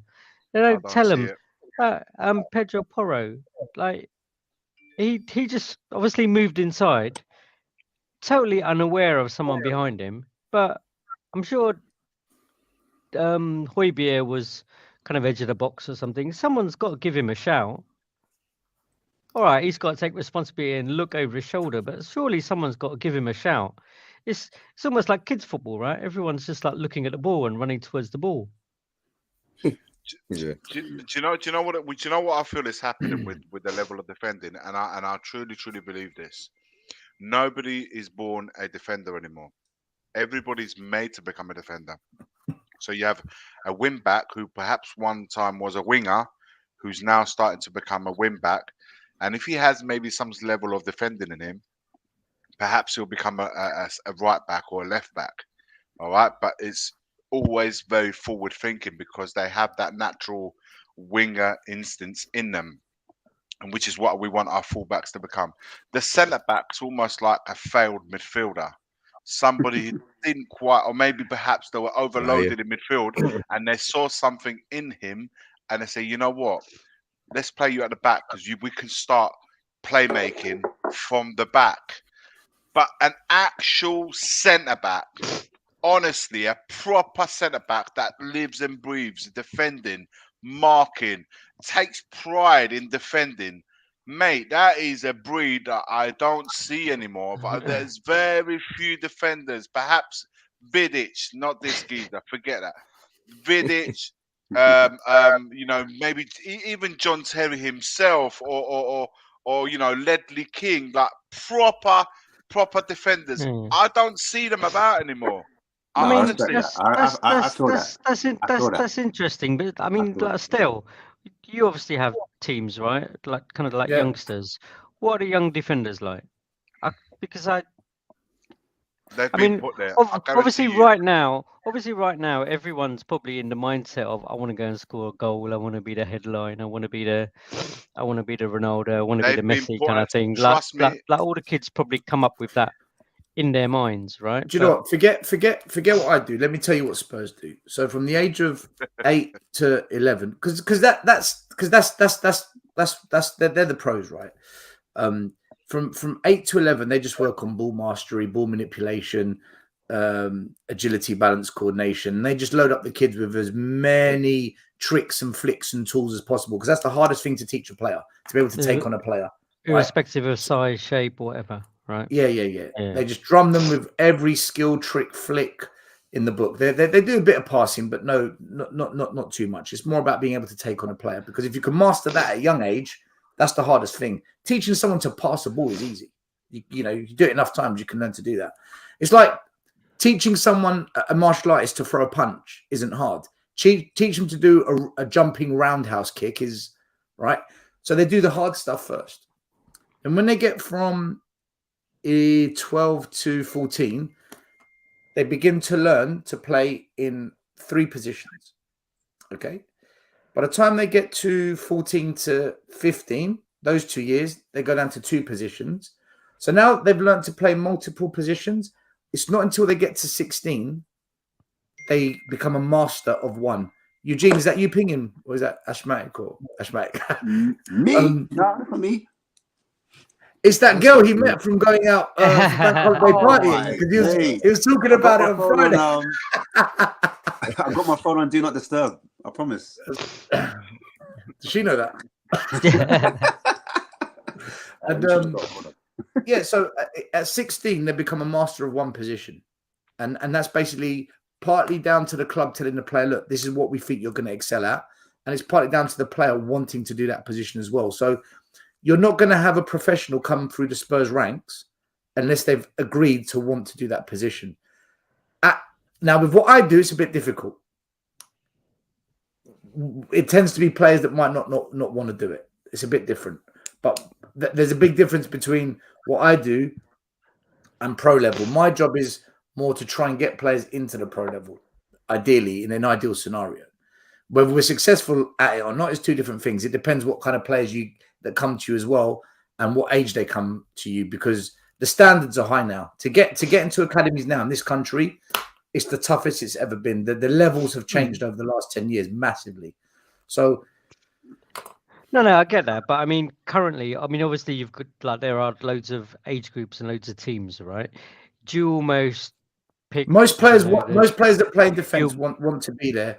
There's some that would rather have a chance at being striker, or they wouldn't mind giving it a go on the wing. But then when you put them there, they tend to be pretty crap, and then they realise actually I should go back to being centre back. And then they're not born centre backs. Then you obviously They're not born. You work with them though. You work with them in that position, right? Yeah, you have to. Yeah. Well, some are, Iggy. Some are. I think it's changed a bit. I think ever since Cruyff came about, total football. I think a lot of teams, they want players that can play. They're multifaceted. Like they're playing centre back and yeah, they can play centre back. They can play defensive mid. They can play, because even when I was playing, there was a guy I thought, wow, no way are you a centre back? You are definitely an attacking mid, and he was playing centre back. I couldn't believe it. But they just want players that are competent at the back, that are able to. just cooking the gooner in the comments who's coming here, acting all big and tough. Just remember who's the boss, who owns you. We could talk about Arsenal afterwards. We could talk a little bit about Arsenal. Don't mind. We got time. We got time today. Don't cry. Don't come into this channel crying. Don't come here crying. We're not interested. Well, you know what? I think Mason got it wrong. You know, like we're talking about defense right now. I just think Mason told, I reckon, Romero and Dyer to be front-footed and press early and try to get at them. And I think the space started opening up behind, and the Liverpool players saw that. And that's why we saw like loads of balls going over the top at times. And that's what the first goal was created at, because I think initially Romero goes out to press. Although I think Romero is a defender, but he just needs someone alongside him, experienced, to kind of calm him, put him on a leash almost. Yeah. Because his timing is someone that compliments. It's almost like a Ledley, like like Ledley had like Dawson and stuff like that. Like he had like a it's kind of Ferdinand, like it's partnership. Football's about partnerships. You need to have partnership all over the shop. That Kane Son partnership needs to be in everywhere. The fullbacks and the wingers, the two midfield, the two at the back, including the goalkeeper, because the goalkeeper and the centre backs have got to be tight knit. That's why, and I hate them, right? I'll tell you now, I hate them, but I praise them at the same time, because I saw Buffon, Chiellini, Barzagli, Bonucci. They had a solid base, and when they had Pirlo in front of them and Pogba, they had a real solid spine. That team should have gone on to win the Champions League, but it all stemmed from that solid foundation, which was the back. And I don't see the likes of the Giorgio Chiellinis. Not the prettiest, watch him playing, but very effective for the team. I don't see somebody puts himself on the line and says, "Look, you lot can have all the glory. You guys can have all the you know." My glory is not letting in a My fucking goal. glory is to not let anyone go past me to score. You guys could take all the headlines, the photos, the goal scored, you know, the man of the matches. Me, I'm making sure that I'm protecting that guy behind me and you guys in front of me. That's it. I don't see that level of dedication in defence like we saw in Chiellini. I think Chiellini was probably, like I said, he wasn't the greatest footballer. Technically, he wasn't great. But boy, was he effective for the team. And that I don't see that level of defenders that dies, that breeds, that lives for defending. That for me is fundamentally what's wrong with today's. And I'm not talking at Tottenham, man. This is right throughout the Premier League. I'm not seeing that level of defending. Just somebody who a talker. Talking about defending at 3-1, we then get a fantastic pass from Romero, who breaks the offside track with his pass, and sometimes he's run perfectly. And we get him behind, and Son goes on and does what he does best, the good old Son, and finishes. But again, I've got to say, the defending from Liverpool, man. It was a good control touch by Son as well, wasn't it? None of them are aware of where Son is. And if you look at the aerial view, none of them have tracked his run. In my opinion, on that situation, and I go back again before that actually happened, the ball breaks into Salah, right? Before that happens, Salah, Liverpool on an attack, ball's coming into Salah, and Romero makes an important tackle, and it breaks all the way to Perisic. Perisic runs up that left-hand side where there's space, because obviously Liverpool have pressed and they've moved forward. And because there's so much space to run into, that Perisic comes in, he checks his run, he comes inside, and then he passes that ball into Romero. And then that ball that you're seeing now that's the reason why Liverpool's shape is not set, because they've coming back from a counter-attacking position and allows Son to make a curved run from the half space where he is in behind the defenders right there, if that makes sense. So it's because they weren't. It's because it was a. Why is no one gone with Son? Counter attack. Why is no one gone with Son? Why is no one gone with Son? Because it was a blind side. It was also a blind side, but it was a counter attack. It wasn't right in front of Trent. It's not like we had possession. No, but he made the run right in front of Trent. Yeah, I hear that. But if you know what, it's because it's a still picture. It's hard to kind of break down the context of how it happens. Yeah, but if Trent sees a player run past him, he either has to go with him or call the player in front of him, man on, or man behind you. Yeah, but because he's in between the centre back and the full back, and we know Trent's not defensively solid, like we know that as a weakness, and I think that's the reason why on a counter attack we were going to always target down that side, because we knew that Trent would like to tuck in. He was the false midfielder. Do you know what? Just really quickly, sorry. There's a couple of people saying his Son offside, but Robertson on the far side was exactly. That's the point what I was going to say. As a centre back, you're Look in trouble, man. If you've got defender. your fullbacks, if you've got your fullback behind you, you're in the mud. Never ever should you have a scenario where, as a centre back, you got your left backs behind you, or you got your right back behind you. Never. You should always be able, as a centre back, to see your fullbacks. If you don't see them, obviously in this, it depends on the pattern of play and where the ball is. Obviously, if you're getting attacked on the left-hand side, then obviously the right back comes behind you and all of that. You form that kind of diagonal line, yeah? But in that scenario, Robertson is the one keeping him on. And he's just ball watching. He's not paying attention to anything. All I'm going to say to caveat that is that obviously these fullbacks, like you were saying before, aren't really defenders. Trent's not really a defender, and neither is Robbo. Robertson's not really a defender. And sometimes Liverpool play with a back three. But tactically, because he's not completely switched on, he's slightly off the position. But like I said before, because it's coming from a counter-attack, he's trying to run in position, but he's slightly off, which puts on inside, allows him to bend his run, gets onto the end of that ball, and that's what happens. But like, I think football IQ is a massive thing. Like, a lot of these forward-thinking fullbacks, they don't, or wingbacks, or whatever you want to call it, they don't have that. Where's the danger? Where should I be? What's going to happen? What's the worst case scenario? If I push too high up, where should I be? Where's the space going to happen? Or even if the wingback pushes up, one of the midfielders should fill in for him. So I don't know if it was Curtis Jones on that side. Curtis Jones should be helping out if Robertson's pushed on after that attack that Salah had. Do you know what I mean? He should be filling in. So then maybe when they do lose the ball, they're not out of shape completely. Do you know what I'm saying? But like Stel and you were saying, like, yeah, it is poor. As in that freeze frame, that shape is poor. It is poor. At any level of defending, right? As if you are a I was never a centre back. I played football for 25 years, and we used to go through we used to do a lot of movements and where we should be at what point without the ball. So we used to walk through the scenarios, yeah, when you're getting attacked. I used to stay behind. I was an attacking player, but I used to stay behind because I wanted to understand how the defensive part worked. I remember fully well. It's the centre. As a defender, you've got to always think the worst case scenario. Always. If you're an attacking player, it's always the best case scenarios.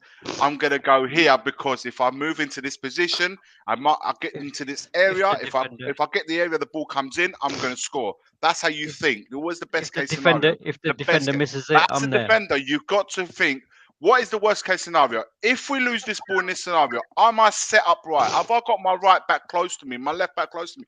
Is our shape, is our line here?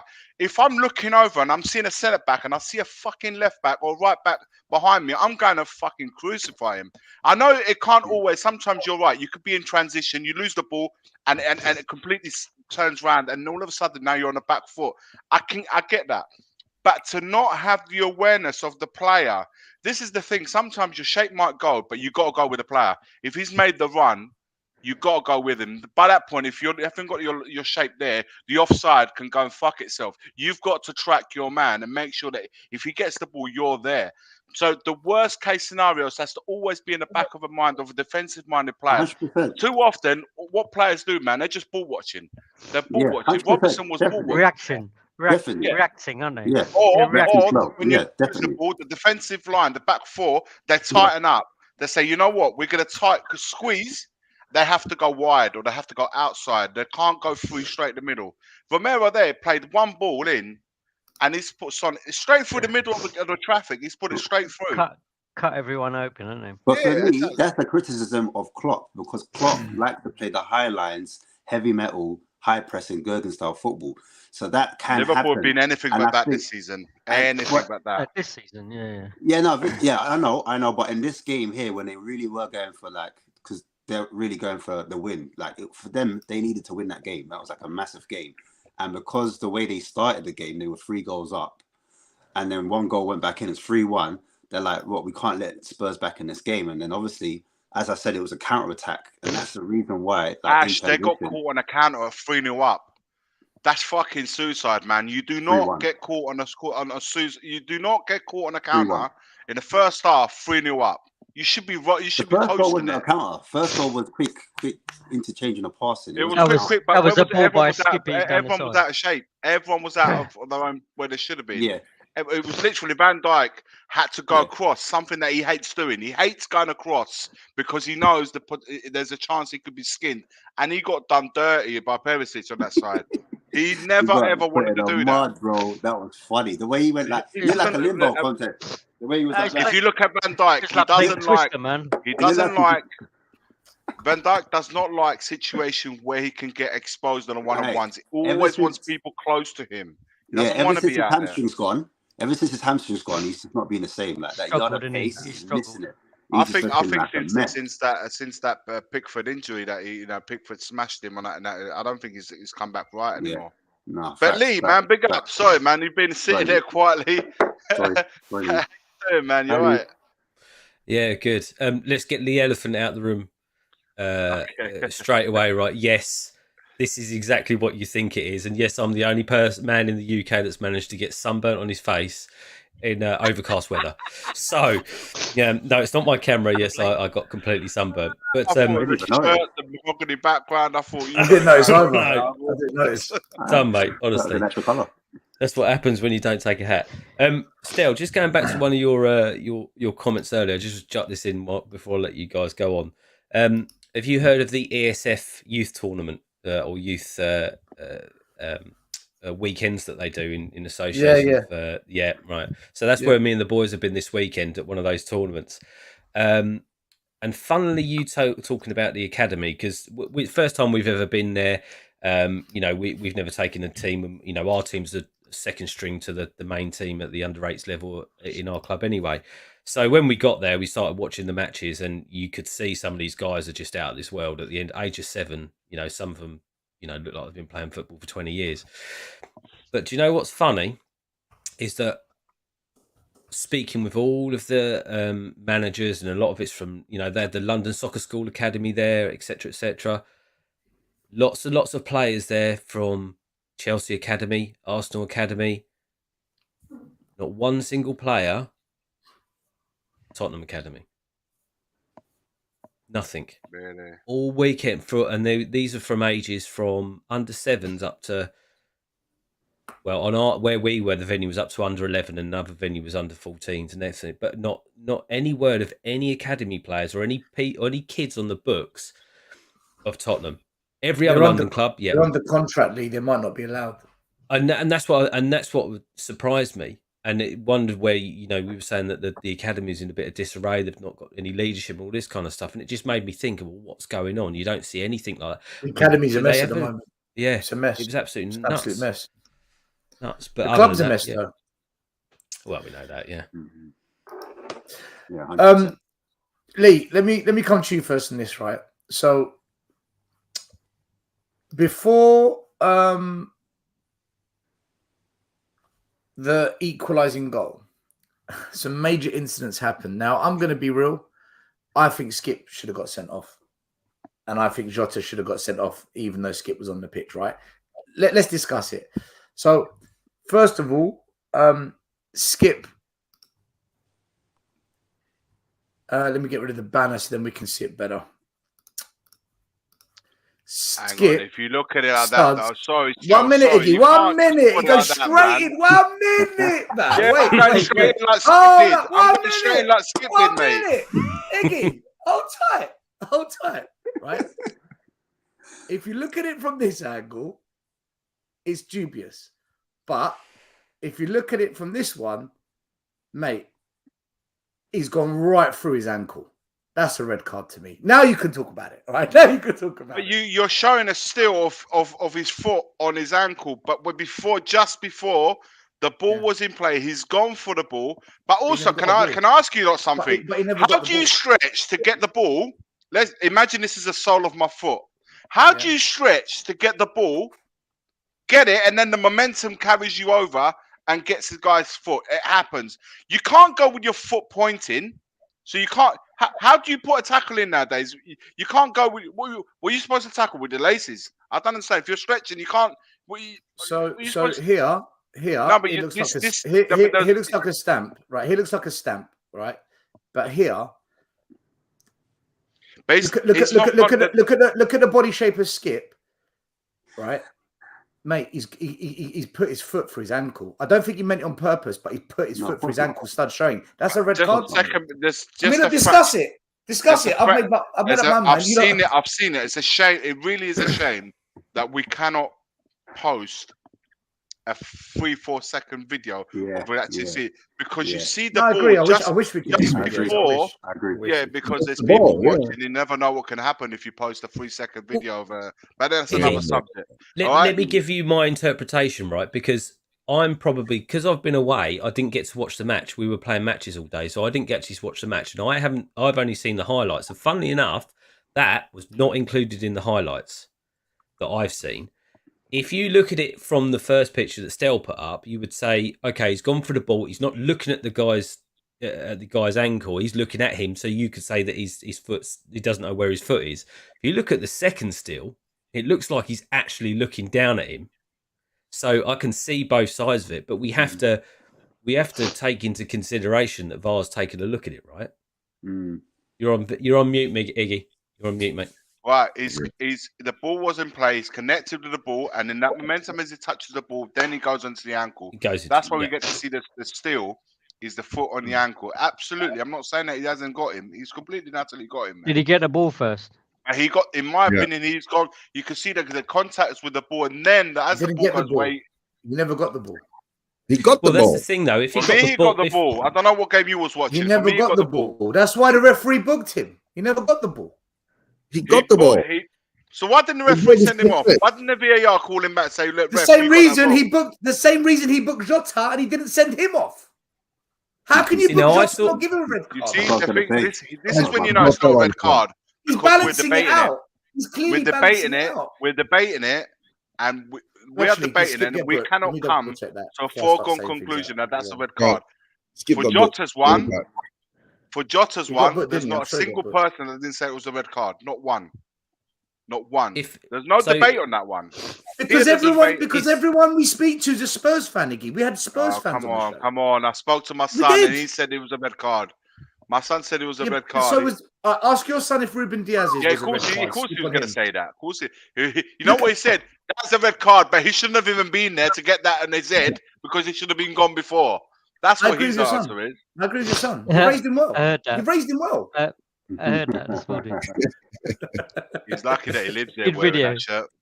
Good video. Oh, you guys, see the morning Yeah, video. so you Skip. heard what So they- Oliver Skip. Horrible. It's horrible. No, he didn't get a yellow card. No, he didn't. Mm. Skip See, never got booked. as I say, I didn't see it, and I haven't seen the video, right? Never got It's on booked. Match No, of the never. Day. It's on Match of BBC iPlayer. Match of the Day. Okay, Watch it now. I'll have a watch of it. But if the if the Liverpool player got it just before he got it, and that's the momentum that's taking him through, I can understand why it's not a red card. VAR must have looked at it, right, and they I've must got the have. match. I've got the match recorded. If it's not shown on Match of Day, I've got the match. I'll clip it and I'll send it. And then But you can, we have to take into consideration they've looked at it and decided actually no, it's not a red card. But I did see Jota's one. Now the letter of the law is if Casemiro it's got a red. dangerous play. Yeah, if it's dangerous play, then even if it's not an intention, then that should have been a red card. And all I saw was studs into was it Skippy's face? Well, Skip as well, wasn't it? Yeah. Yeah, into his face. Now, whether it was intentional or not, that is dangerous play, and it should have been a red card. And I'll have a look at the Skippy one again and decide on that one. But I'm quite happy to say if I think something should be a red card, then even if it's a Spurs player, I'll call that out. It's just luck, isn't it? But still, what you're trying to say is they're trying to balance it out. Skip's supposed to get the red card, and I think Skip, although Skip never meant it, because Skip is not that kind of player. There's no way, right? I think it was a red card, right? And I'm basing it off of what I've seen other. Mane got a red card this season for the same thing at Bayern Munich. Casemiro for less got a red card this season. So if we're going to be fair, it's a red card. That's why I said it. I don't want Skip to get a red card. I'm glad he didn't get it. I'm just trying to be a football fan, not just a Spurs fan. But at the same time, Jota should have got a red card because he's put his stud through the guy's fucking head. So I'm saying they're both red cards. But I think a lot of Spurs fans they're not as convinced by Skip's foul. Yeah, I don't think Jota meant to obviously kick man in the face. Like no one wants to. Well, I say no one, but it's still a red card. It's still a red card. I mean, like what Lee says, is dangerous play, right? I mean, if you get it a few inches to your eyesight, Skip could have lost his eye. Yes, right. That's crazy. Yeah. That's crazy. That's dangerous But play. you know what it is as well with Diaz, because he just come back from an injury as well. That's what made it even more mad. So you don't need to shout at me, mate. Right, okay, right. Come on. I'm just saying. I think it's a red card, right? You don't get so. You see, this is the problem, right? When it comes to Spurs, no. When it's your position, no, it's out of order. We got conned, we got robbed. It's like, hold on a minute. Like, you know. Sorry, God. And gosh, mate. one really quick question. One really quick question, as just before Asmati goes, is did Skip, because I haven't seen the replay and I haven't bothered watching it since I've come back yet. But did Skip go down? To head he was down. He was down for a while, man. While he was going to kick the ball, did Skippy put his head down to like go and get the ball? Yeah, he did, but not at a level where his foot was still high. Because I know what you're trying to say. You're trying to say like, raw, with Skip's head so low that you can say that his head shouldn't have been there. Not my man's foot was way up here, like the way Bruce Lee kicked him in his face, And then it was mad. And then Skip stayed down, like it looked serious. It looked Yeah, I serious. know he stayed down for ages, but but it was like, no, because even I watched it back and I was like, oh, should Skip's head be there? Like debatable, but his like when you look at the replay, Jota's leg is high. There's like you can all see like his shorts. Well, let's look at Jota's one, right? Let's look at Jota's. Let's look at the Jota one. Let's look at Jota's one because listen, for me, where is it? I think I've only seen the still and it looked like a red. Just while you're getting up, Stelios, I just found it on YouTube, and to be fair to Skippy, they show a very, very close up image of both the players' feet, and Skip got the ball. He was just too quick for him. I've got one right here. Do you know what? Listen, if he got the ball, fair enough. Skip played the ball away, not Diaz. Do you know what? Good point. Let's see if the ball moves away. Yeah. That's a good point. It's dangerous. You know what? He should have gone. I'll take it back. He should have gone. He could have broken his ankle. Yeah, that's the thing. But yeah, no, I'm just saying, after that injury, it's mad. Like I would have been pissed. You just come back from injury and then bang on your foot. I'd have pissed. You know what? No, I've seen it back, and he should have gone. Are you sure? You've just been nice to me. No. I'm not. He ain't never nice to you. Nothing to do. No. I've just watched it 2 or 3 times back. Yeah. Listen, Skip does connect with the ball, but the follow through was dangerous. But you're right. He didn't mean it. I'm not saying Jota did either, by the way. I'm sure he didn't mean to. Well, this is the Jota one. I mean, that's fucking nuts. Because shall I tell you why this is nuts? I'll tell you why. Because as soon as your knee goes above your waist, your leg's too high. Yeah. As soon as your knee's above your waist, your leg is too high. Where's the red card? It's straight red card. Bruce Leroy, man. How can you say that's not a high foot? Exactly. Yeah. It's a high. Mate, he is not in control. His toes are level with his eye line. Yeah. His head's not too low. It's not like he ducked. Like my man's leaning as well. Boom! Side of his face. I would say the Jota on Skip was more of a blatant red card than the Skip on Diaz. That I would agree with. That how Jota never got a red up on back. Yeah. I don't know. I agree with that. I don't know. I agree with that. No. Skip put his head towards Jota's feet. That's all. He wasn't trying to hit. He was trying to hit the boots there. At the end of the day, neither got a red card. We played on, and then in the 93rd minute, the man, the myth, the legend, the £60 million, no goals scored, gets the most luckiest of flicks deflections. It's such a jammy goal. But listen, I've got a question. Liverpool's defending again, right? Let's look at this. There you go. That's what he needs, though, right? Before the free kick. Yeah, look, he did need it. You're right, JP. Before the free kick, look where Richarlison is. He ran around the back. He's 4 or 5 meters off the play, off the line of defenders and attackers, right? Son swings it in, and Richarlison has run behind everyone, snuck in, and gets in front of it to get the touch, and it's a goal. But the thing is, how does a player go from there to there, and no one's been able to see him sneak in behind? Again, I just think that Liverpool are just as bad as defending as us. They're not aware of what's going on around them. I think Spurs and Liverpool are two very bad defensive teams. No communication, no awareness. Poor. There's no awareness of communication, really. Do you guys blame Liverpool for that goal, or do you think just well done? It's a bit of both. Like I think a lot of blame goes to Liverpool, but I think if Kulu was on, that goal doesn't happen. So why'd you say that, Ashmati? Kulu with a head. Kulu scoring a header. Oh, a header. Okay, right. Mm-hmm. Kulu's that. Like I think Richarlison's more central. He's got more fire about him. He's going to make things happen. Even when he came on straight away, Kanute had to foul him. But obviously, it wasn't enough for the ref to give a pen or VAR to call it back. But as soon as he's gone in there, he's trying to ruffle feathers. He kind of fights his way into games. That's how he does it. That's just his nature.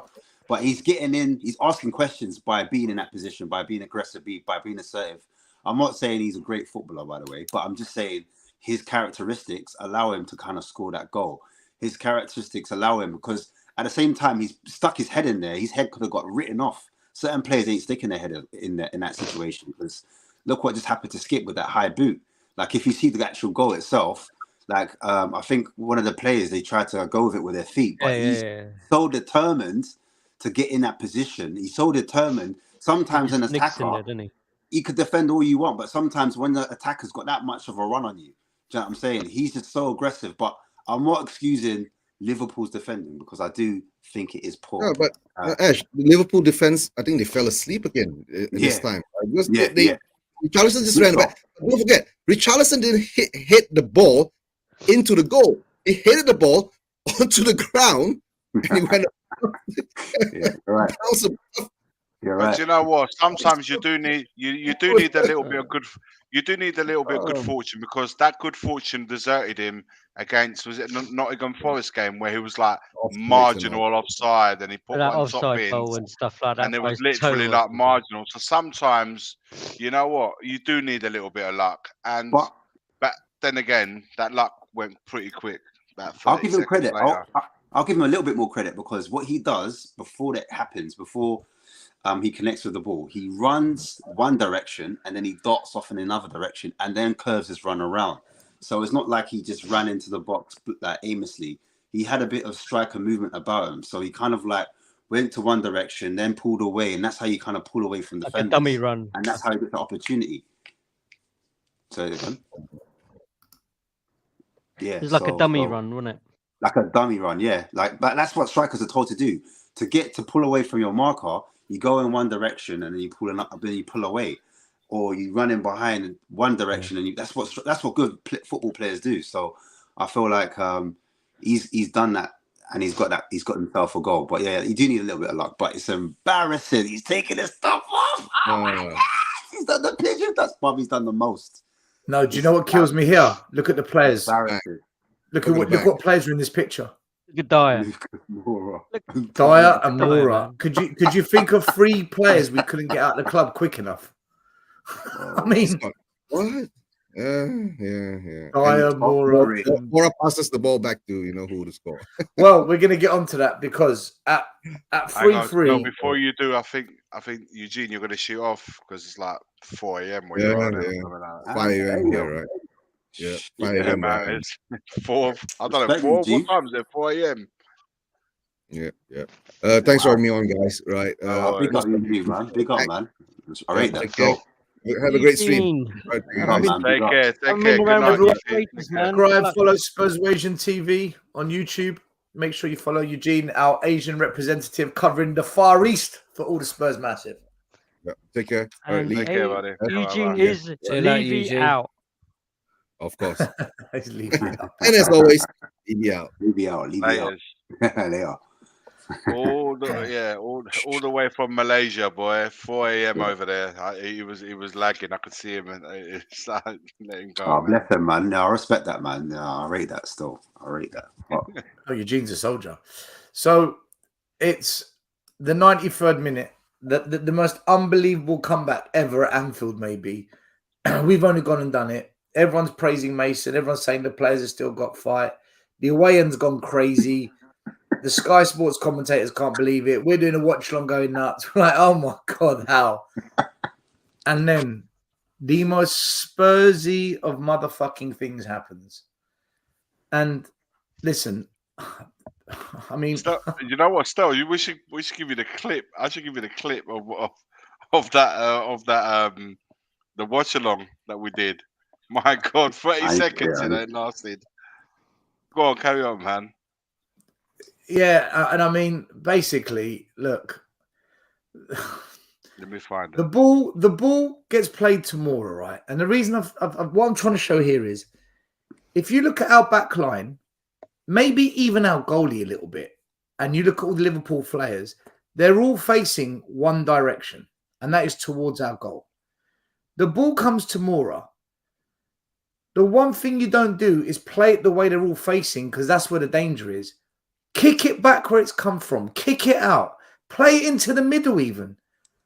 And the geezer, he plays it there. And I'm like, for the love of God, man. Just look at it. Look at everyone's body position.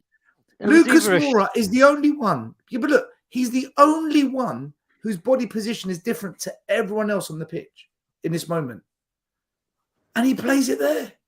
Go back to the first picture though. Look at the Liverpool player that I don't know. I mean, I don't know who it was that scored, but look at him. He's already anticipating the way that his Jota. body position is, like he's going to sprint, that ball's Jota, going back there before it's been played. But And Romero's just sitting there thinking he's going to punt it up that way. But Lee, that's the thinking of a striker. That's the thinking of a forward. You're thinking of let me gamble. You're possible. What's the best thing that can happen for me right now as a forward? He plays it there. I nick it. I score. Best possible scenario. You as a defender, however, you've got to always think of the shittiest possible scenario, which is this. He's a classic shittiest case scenario, and you got two of our centre backs facing their own goal. You're in the mud. You're in the mud. I don't think there's any way he's thinking that he's going to play it there, is he? He's literally No. boot it away. I mean, I would have absolutely annihilated him. I would have actually physically gone over there, picked him up, and thrown him off the pitch. Literally, no fucking about. I would have gone over there and probably clumped him one for doing that. I'm not one of those guys at the end of the game where everyone's putting his arm around him. Don't worry about it, Lucas. No, fuck off, mate. You just cost me 3 fucking points. And as a defender, I'm absolutely livid with you. Don't talk to me for the rest of the day. I mean, I'll be fuming. So, sorry, man. That's me in match mode. I'm completely a different animal. Like, there's no way I would forgive him for that. I would absolutely would have crucified him in the changing rooms. After a beer or two, the day after, would have forgotten about it. But in that moment, there's no way I'm hugging you. There's no way I'm caressing. There's no way I'm stroking you or anything. If you don't get out of my face, I'd absolutely clump you because you just cost us. We've recovered a game that we was out of, and in 30 seconds after equalising, we're gonna go and concede. You're doing clear your fucking lines, man. Clear your lines. 30 seconds left of the game, you clear your lines and you pump that ball straight down the channel.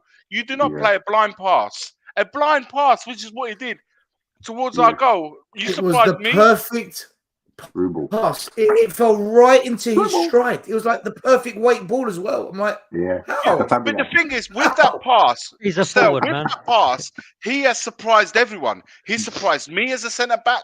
My fellow centre back, the goalkeeper was on the back foot. You can see Foster on the back foot because he was quite high up.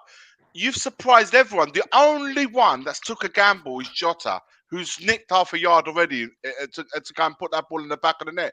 Dias, I mean, look, he's slid across, he's tried to, but it's too late. The damage is done. How you go and play a blind pass is beyond me. I can't believe it in that moment when you should be hitting that channel ball as far as possible and bring us up and see the game out. You don't do that. You just don't do any level of football. You don't take a gamble like that in the final moments of the game. Obrigado, Lucas. You think Conte was surprised? Yeah, Conte. Let me tell you something about Conte. Yeah, he looks chilled, mate. That's what I got to say. He looked chilled at the Eiffel Tower with the missus and his daughter. Man's never looked more fresh, trim, clean shaven. He looked good today. I need 12 million in the bank. Unbelievable, man. I need to ask you guys a question now, right? Because I get a lot of stick for some of the things I say, but I'm going to say it, right? I'm Mason out already. And I'll tell you why I'm Mason out. Yeah, it's stupid to sack him now. Just, fucking hell, he's going to come in. There's 4 games left. So, yeah, look, really, Mason's got to stay. But I'm Mason out, and I'll tell you why. Because if it was Conte that this shit happened to, if Conte took off Son at 2-2 against Man United when we've got the impetus and brought on Tanganga, negative. What's he doing? If Conte brought on this guy, right, who's leaving the club, who's not going to be here in 4 weeks' time, who people criticised as to why he came on ahead of Danjuma when Stellini was in charge. It cost Stellini his job. Stuff like this cost Conte his job. All right, plus Conte fired off his mouth. How does Mason get away bringing on Moura? Tell me why we needed to bring on Lucas Moura. What was the point of Lucas Moura? If anyone can tell me this, I want to hear it because I do not understand. You brought on Richie.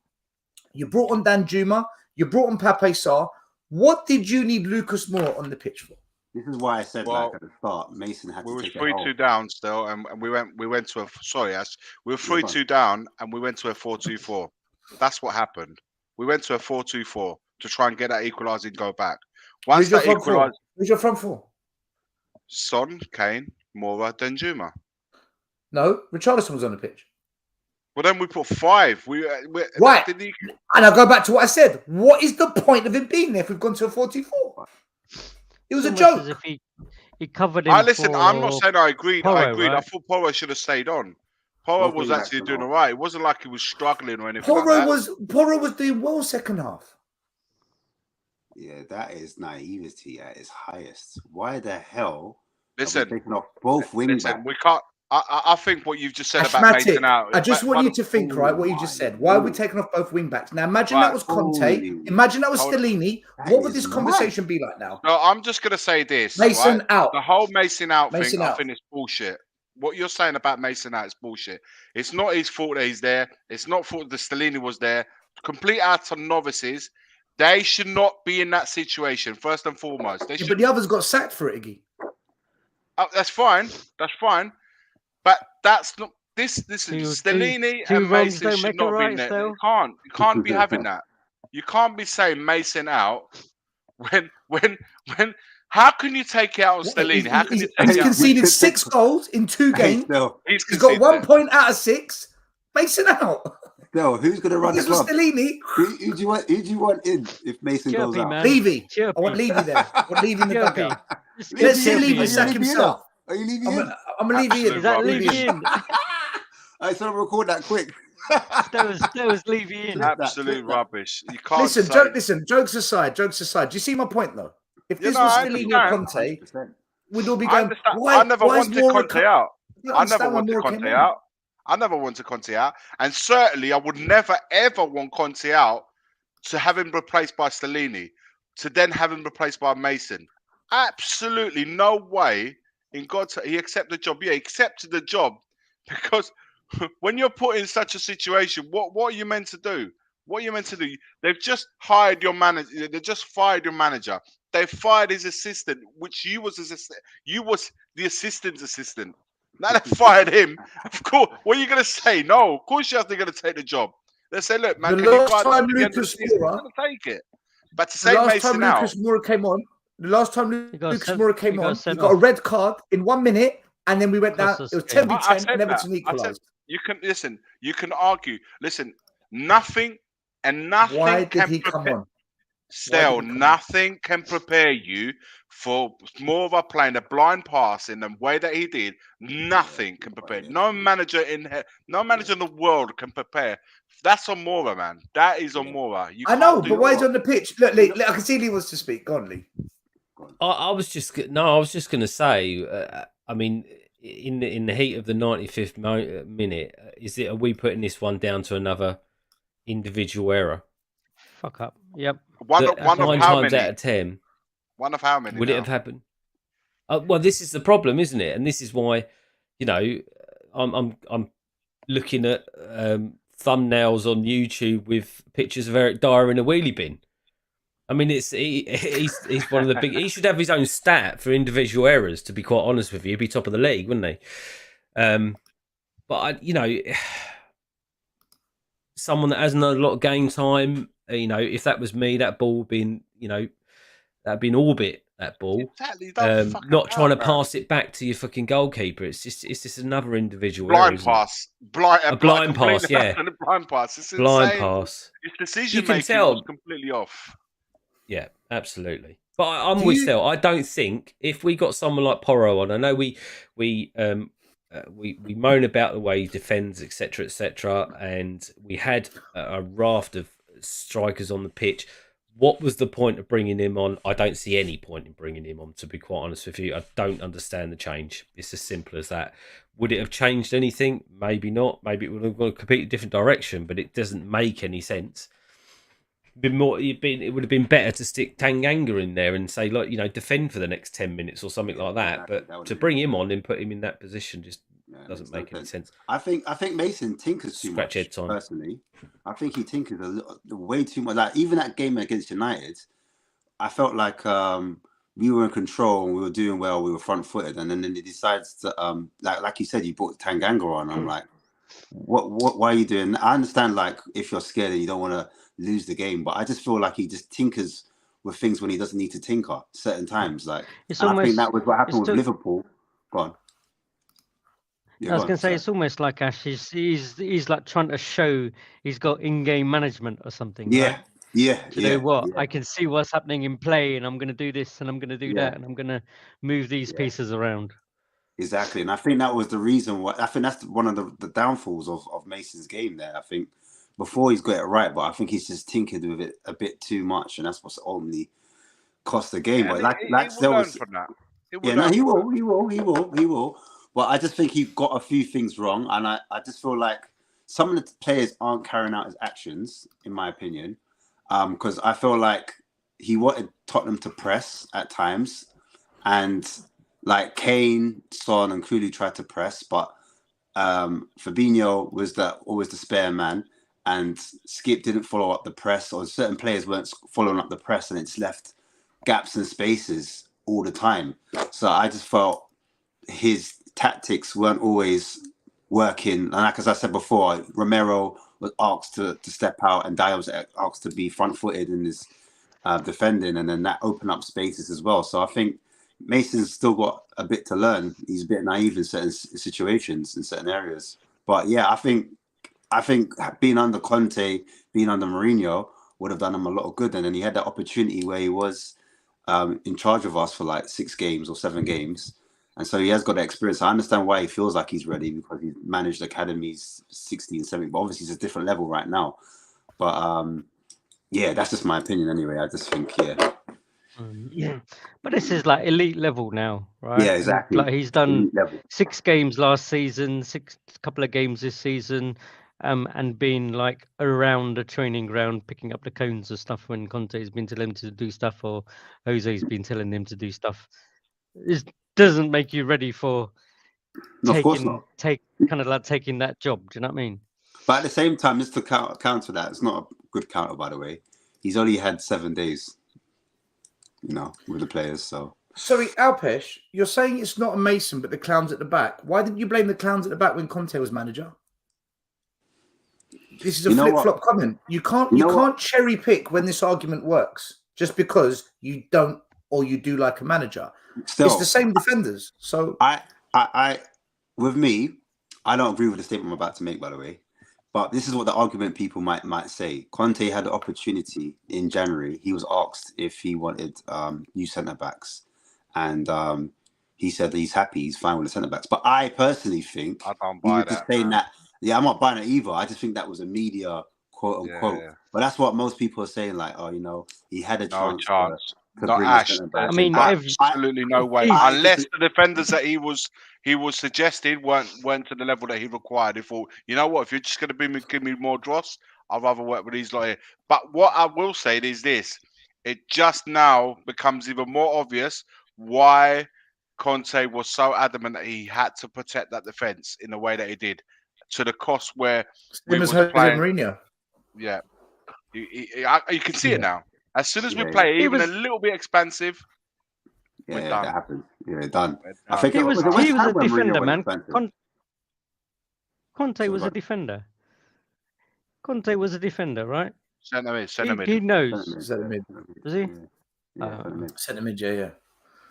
A bit he was a Gattuso centre mid. But he played in teams with proper defenders, though, so he would know about how important the defence is in a team. Oh, massively. No doubt.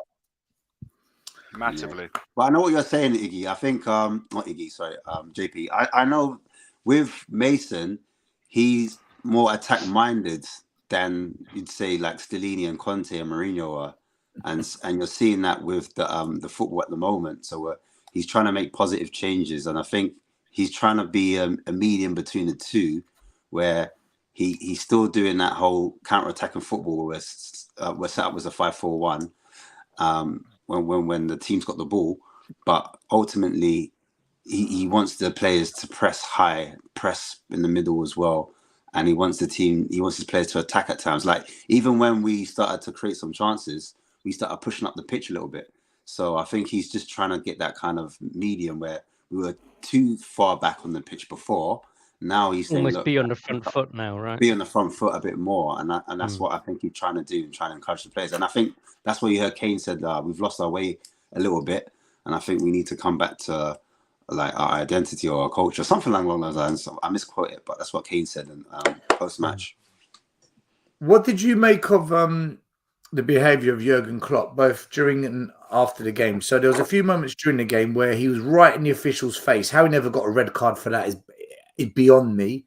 Then he got cocky and he pulled his hamstring, karma bitch, as he tried to, sprint away after his bitchiness. Yeah. And then after the game, he's taking shots at Tottenham that you should try playing more than just counter-attacking football. What do you make of Jurgen Klopp? And it seems whenever Spurs play Liverpool, Klopp seems to get rattled, whether it's Jose, Conte. Klopp seems to have a wobble. And now he's having a wobble with a kid, a 31-year-old Ryan Mason. What do you make of this Klopp guy? Klopp's a dickhead, man. He pulled He pulled his hamstring. He pulled his hamstring, man. Chasing the fourth man. He pulled his hamstring. Right? But he is a dickhead because, first of all, one thing you should never do as a manager, in my opinion, is talk about another manager and his tactics and how he gets his team to play. It is none of your business how that manager decides to let his team play. Even if it's against your even if it's not nowhere near the likes that you like to play. There's many ways to skin a cat, all right? There's many ways tactics can be played, but if someone's defensive or ultra offensive, it doesn't matter. You focus on your team, you analyze the game, say how you see it, if your team was better or worse, whatever. You analyze first and foremost your own performance as a team and then individuals. You can maybe say they played better or whatever, or you can analyze that, but you don't go in analyze it and criticizing the way your opponents play, the tactics they deploy, even if it's like ones that you don't like. You don't talk about that.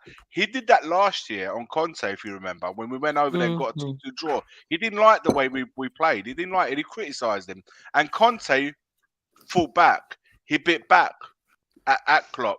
All right, if you remember what was said. And now this year, so it all stems from that time. Now, because he got the win, he wanted the rubs. He wanted the rubs salt. But I think he was pissing himself. He nearly lost that win. Yeah, but sounds like a defensive mechanism to me. What he should be really analysing it. This is how I would how Liverpool, from Liverpool's point of view, say, look, man, today I would have got into that change. Me personally, if I was a Liverpool player, I would have got, boys, we got away with one today. That was a win, good 3 points, but we got away with that. We can't go 3-0 up and fuck it to the point where we give it 3-3. We can't do that. There's no way. So Klopp should be analysing why his team went 3-0 up and then was so poor after that. Because defensively they were poor. They got caught on so many counters being 3-0 up. It's unforgivable.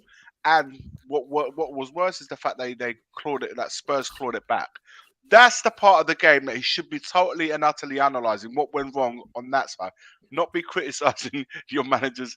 But again, Klopp, do you know what? When he first arrived at Liverpool and his style of play and how he got his team playing, I was buzzing, man. I'll be, as a fan, I thought he brought in some real. It was like a different flavour to the Premier League, and I loved it.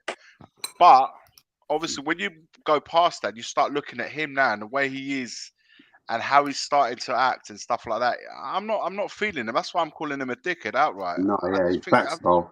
He's a pussy. He's a pussy. He's a proper hater.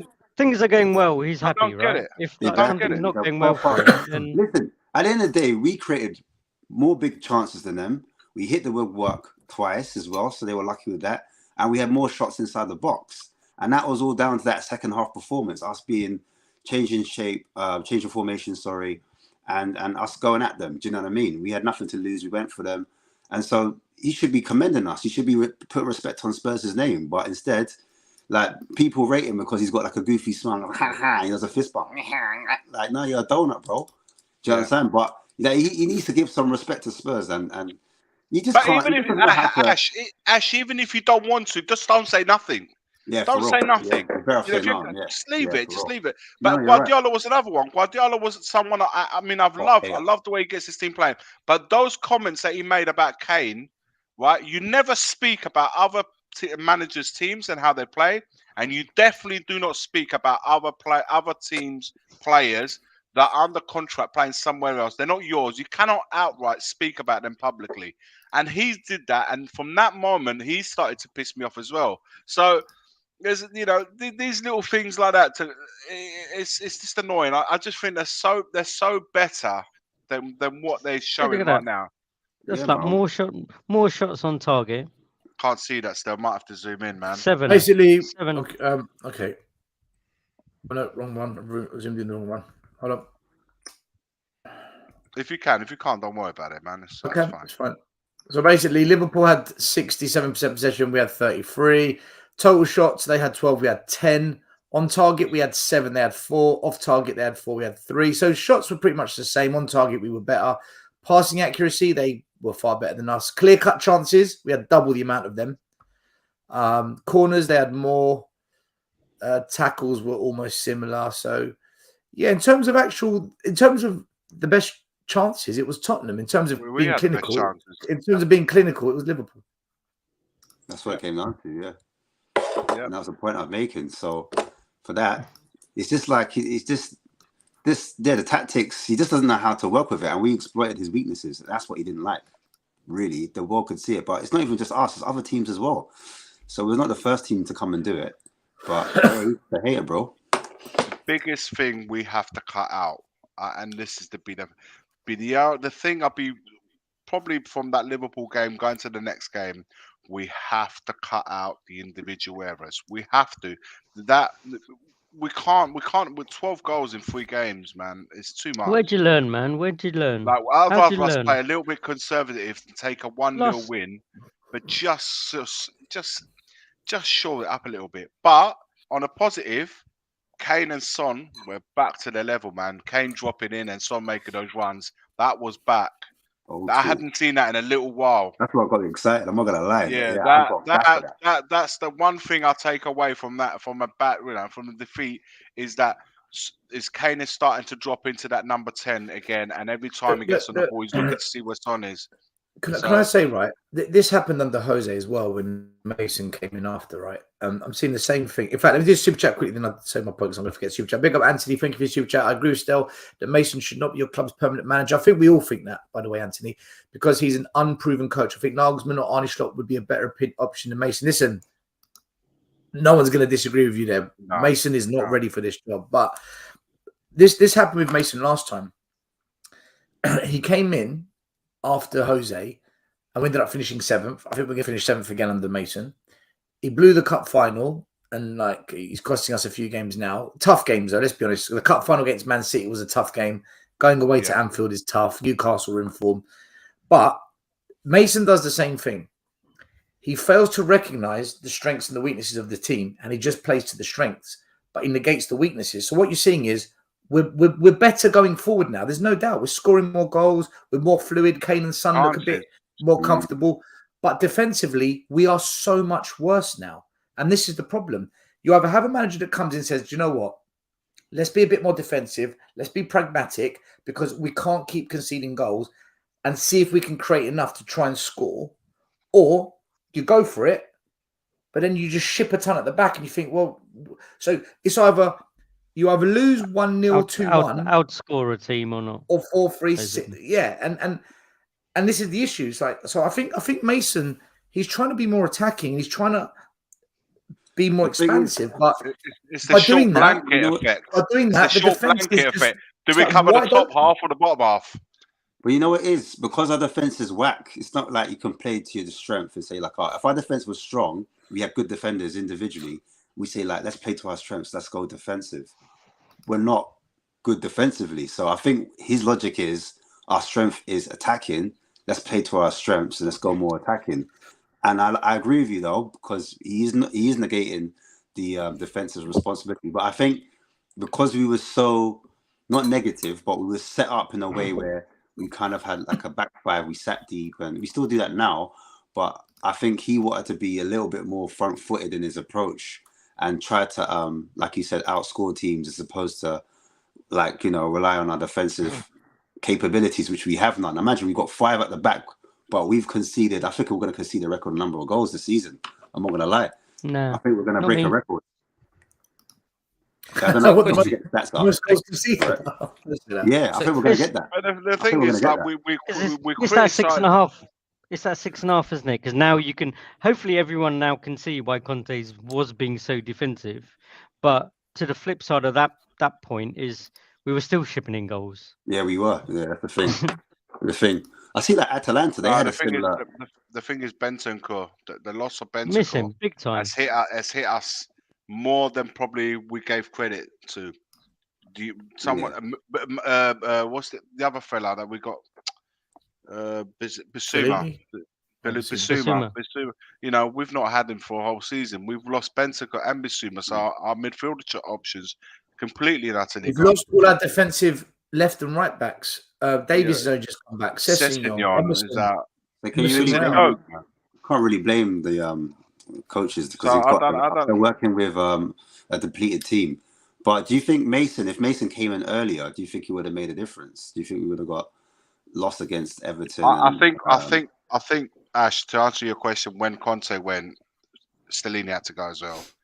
Honestly, but never in a million years did I think Stellini would have stayed behind to take over from Conte. Never did I think. I thought. Never would I think that Levy would hire Stellini. Why would you expect to play any differently when Conte and Stellini have played exactly the same? What was we hoping to see under Stellini? Stellini goes, you know what, mate? I never agreed with that Conte. I'm glad he's gone. Now I can play my way. We're just going to play the same way, man. You know what it is? Let me bring Lee in a minute. Lee wanted to say something. Go on, Lee. I was just going to say, right, now I understand that Davis started at left centre-back, Dyer in the middle, and Perisic on as a left wing-back, right? Porro on the right. Yeah. Given the defensive frailties that we know we seem to have through the middle, would you accept a starting lineup with Royale and Ben Davis as the wing backs to help with the defensively? Because to me, when I first watched the highlights, it looked like to me both of the first two goals quickly came down the right hand side, and we know Perisic isn't the best when it comes to defending. Would you accept that in the match against Crystal Palace as a way to shore up defensively a little bit, but still allowing two people that can play those roles? Maybe not as effective as Porro and Perisic. Royale's injured as a starting lineup. So Longley come back in the left side of the three at the back, and then Ben Davis and Emerson play as the wing backs because they're more defensively minded, but we wouldn't have as much attack. But Lee, they can't play as wing backs. It defeats the role. But would you accept that as a starting lineup for Mason? No. What if we did a balancing act? What if we went with Ben Davis on the left, but then Porro on the right to give us more attack down the right and down the left? Because to me, I would play them in a back four. If they're fit, I'd play them in a back four as long as Longley and Romero are fit. So I'd do Longley, Romero, Davies, and Emerson Rowe in a back four. But if we're going to play a back three, which I think we have to because we haven't got the left and right back for a back four, then for me it has to be Porro and Perisic. There's no choice. Okay, because to me they seem like the weak links defensively for us. We're getting hit far too quickly in the first 10 or 15 minutes. But this is why I'm saying if we had some people in those positions who are a little bit more defensively minded, maybe we wouldn't concede as early, and then we could change it up later in the game and bring those guys on to go. But then don't play a wing back system. If they're defensive minded, don't play wing back. He's not going to change it. He can't change it, can he? We see what happened at Newcastle when they tried to change it. Yeah, but that's because he went to a back four with wing backs. Yeah, that's why. That's why he fucked it. He lost his freaking mind. I understand what Stel's saying, and I agree with Lee. I would at times, from a back five, like he's saying, because Davies is more of a fullback than a wing back. At times, you allow Porro to push up into the wing back area. You make Kulu invert, so it makes midfield free, and then we turn into a back four at the back. Yeah, if that makes sense. That's where my thinking has come from. Stability. You've got a bit of both. You've got Porro as a wing forwards or winger. You've got Kulu playing in midfield in behind Son and Kane, so he starts from wide into inverts inwards. It's an extra body there. And then we're not so vulnerable on the left if we lose the ball because Davies is there. And then sometimes when Davies does break forwards and Porro sits, for example, if he was to push forward, he would do an underlap and run instead of an overlap and run and give space to Son if he needed to, or etc. He could switch around tactically, positionally as well. So I do get what he's trying to say. But I think that's the tactic we should have maybe gone with against Liverpool. You know what I mean? As opposed to changing it up for Palace. I think Liverpool is more of a threat than Palace. I think Palace, if we're at home, we go more attacking, in my opinion. Like this is the team that we had for this game. We should have gone for Palace, and then the game that Lee was just talking about, the players and positions, that should have been for Liverpool, in my opinion. But we don't have the Emerson, and Emerson's not there. Davis is he's not. He's come back, so it's hard to like. If you had them all available, then perhaps you can have an argument. Perhaps another argument. You haven't even got a proper defensive mid. The Saar come back into it because Højbjerg and Skip have been playing every single game since. Or do we go 3 in the middle? Or do we need to start looking at playing Son and Kane together up front as a duo rather than a 3? Rather go with a 2. Yeah, I would. Would you consider Tanganga as a right back, guys, or not? You don't think he's good enough in that area? But the thing is, Tanganga to me actually looks like he's checked out. The thing is, he's a centre back, and we're trying to put a square peg in a round hole again. Tanganga's never been a right back, and we tried to force him in that role because we didn't buy a player for that role. Maybe for me, maybe put Romero in the middle of the 3, drop Dyer, and maybe too much pressure on Tanganga if you bring him in now. He's just going to be susceptible to mistakes, and everyone's going to get on his back. Why has he been picked? Oh, this is ridiculous. Why is he back in the team? Or if Emerson becomes available again, play him as a right centre back. It's not ideal because you've got 2 other centre backs that you're overlooking in Sanchez and Tanganga, but perhaps that could be an option. I agree with that. Oh, you've just reminded me. There's one other person's behaviour I need to bring up. Oh, by the way, Gaguma, thank you for your super sticker. God bless. Nice to see you. There's another person who made some comments after the game. Now, he looked pretty down, He looked absolutely broken. And he looks like he's trying to work out 1 + 2. Come on, guys. Man. Harry Kane said, I feel like we lost a bit of what the values are at this club over the last few years. That's what he said. It's about finding a way to get back on the same page again, even with our fans, he told Sky Sports. And then he said, we want to improve. And this is the key bit. That goes from the top right through the club. Is he calling out the board here? Of course he is. Of course he is. Kane's had enough. He's been listening to the show, mate. Tottenham away. He's had enough. I think we're on the same page, man. We're all on the same page. I don't care. I don't listen. There's no 2 ways that those guys are not thinking the same thing that we all think. Yeah, he's been around there long enough to know where the problem lies. He knows where the problem lies. He has to be just as frustrated, doesn't he? Of course he is. He's seen his boys Ericsson leave for that reason. Like he's seen a couple of the man them go, and he's just like, bro, I think my time's up. Who's left since he's been here? Carl Walker. Everyone. Toby and Jan, they aged, I guess. Rose and Walker, Dembele, Trippier, Rose Walker, Trippier, Ericsson. Yeah, Dembele, you could say. Dembele, Musa. Wanyama. In fact, from the Poch team, the original Poch team, who's still here? Dyer, Davies, Son, Kane, Hugo. Yeah, That's it. That's a lot. Out of a 25-man squad, Harry Winks basically is 20. I don't know if you want to include the white guys online. No, he's gone. That's 20 players. And about how many of them have gone on to 19 have won stuff outside. I think 4 of them are on that committee thing. Oh, Sanchez. We've got Sanchez. You're right, Joe. Sanchez. If you're saying that is he calling out the board there, right? And if you read that again, I mean, again, you can read it how you want, but if he's saying that we want to improve, that goes right from the top through the club, and you know that that's not an overnight thing. Do you think that's a statement that potentially says, "I'm not going anywhere. We're going to improve"? No, not for or me. Someone's telling him to say, Oh, everyone wants to improve right from the top all the way down to us. Because I heard Graham Souness saying, wasn't it? Oh, that sounds like a PR statement. He's reading I need out. to listen. He wouldn't know what a PR statement was if it slapped him in the face. Watch it. I need to actually hear him talk.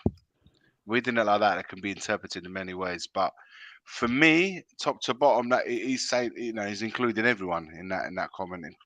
But he talks about values as well, isn't it? Values, we lost our way. Lost our way, mate. That's I've got top to bottom. He said it's about finding, our values. Lost our way, man, and that goes from the top. Yeah, calling out. He's calling everyone. I think he's calling everyone, make everyone accountable, not just theirs. That famous word, accountability. Isn't this what fans have been saying though for the past kind of 6 months? What's the plan?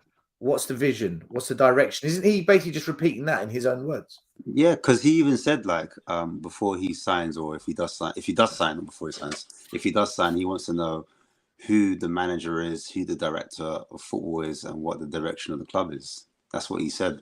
So, Well, and that's fair enough, to be fair. I mean, you're not going to stick around if there's another, there's uncertainty. You'd want to know that, wouldn't you? Yeah, absolutely. So, I think it goes hand in hand. Still, I've got to jump off at 11 o'clock. But I've got another something that I wanted to discuss with you guys. And this listen, we're gonna go 15 minutes anyway, so bring it up. Let's talk about it. Okay.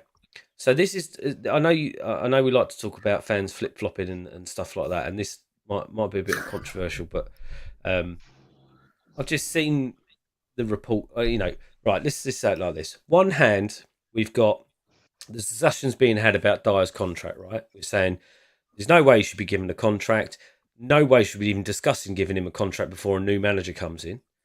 And I completely agree with that, and that makes absolute sense because you don't know the manager's wants him. But now we're getting all these reports, and we have done for about the last 10 days about Maddison. And all the Spurs fans are like, yeah, get him in. He's got to get him in, get him straight in, 45, 50 minutes, whatever. Levy, stop pissing around. But why is it different for him than it is for Dyer when we have no idea if Maddison will even fit into the new manager's role? Yeah, every Spurs fan wants, get him straight in the thing. Dyer, I don't want him in it, I really don't get that. I really don't understand that.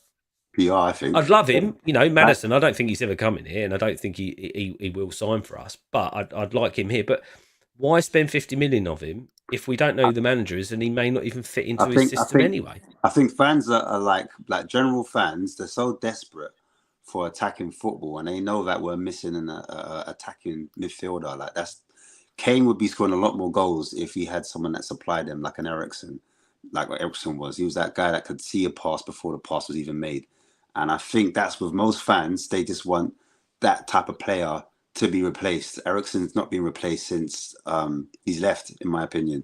So I think with most fans, I think that's the reason why they accept that. But then for Dyer, because Dyer's been so poor, fans are very binary. They're very black and white. They're very there's no grey. They don't see how you're seeing it. Like what you're saying is making sense. You need to have a director of football.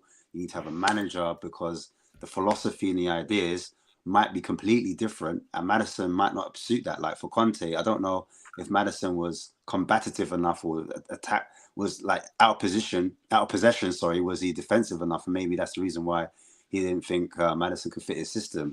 Just for example, I don't know, but I think that's what it is with fans. I think fans are flip-floppy when it comes to that. They'll make an exception for maybe one or two players, and I think Maddison's been on most fans' lips for over a year or two. Do you know what I mean? And I think that's basically, they think that's the answer.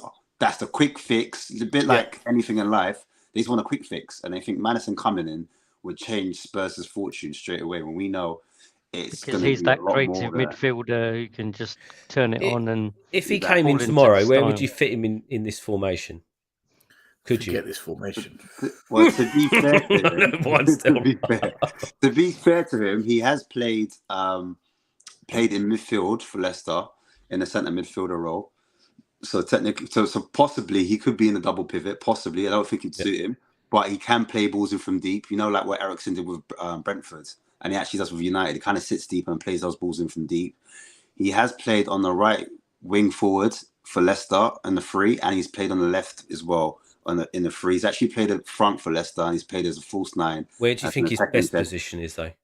Because do you not think if you have the likes of Kane up front, right, and you want him to be someone like an Eriksen who's supplying the balls, then you need. But then we also need a proper defensive midfielder, right? Because otherwise, if he's shifting up the pitch, then you're leaving yourself short. I think in the ideal situation for fans, they would want Bissouma, Bentancur, sorry, and Mason at the top of the tree, and you'd have Kane above him, so Kane wouldn't have to drop so much.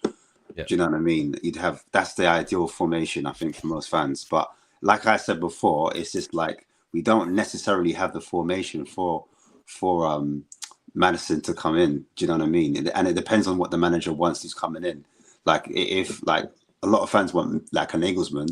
Nagelsmann does play the 3-4-3 that's currently in motion. So where would Maddison be in that team? Do you know what I mean? If Nagelsmann was to come in, but he, like I said before, like just to argue that point, he has played in the like centre mid. He has played false 9. He has played on up front. He has played on the wings as well. So, but yeah, it's a good point. I want to see Spurs play a 4-2-3-1, but the 3 midfielders have to be interchangeable. Agreed. I don't want he's the holding mid, he's the centre mid. I want 3 dynamic midfielders that can interchange. And then if we have to go pragmatic and we're up against a team that's just that much better than us, then it's got to be able to transition into a 4-5-1, be compact, and then we go counter-attack. We need to have 2 ways of playing. But you need the players to do that. And we don't have them. We just don't have them. The tragedy is, I felt under Conte, we were only maybe 4 or 5 top players away from a real Conte side. A real team that would surprise a lot of people. But okay, he's gone now. Conte's tactics aren't going to come in with the next guy. Now, for me, there's only one way forward. You've got to scrap 90% of this team. And by the way, I want to come to this question, which I saved, which was, what do you think will happen to the team composition when all the loan players return? Because we're also hearing news that they're not going to trigger Ndombele's asking price that Levy's asked for. Winks is now coming back. None of these players are being bought. Before you get to that, just to go back to that question before, I still think you can be a 3-4-3 attacking. So with a 3-4-3 attacking, you can have one single double pivot, and then you can have one attacking midfielder at the top of the pyramid, because we've seen Skip in a couple games be that kind of front-footed midfielder, and we've seen him push high up.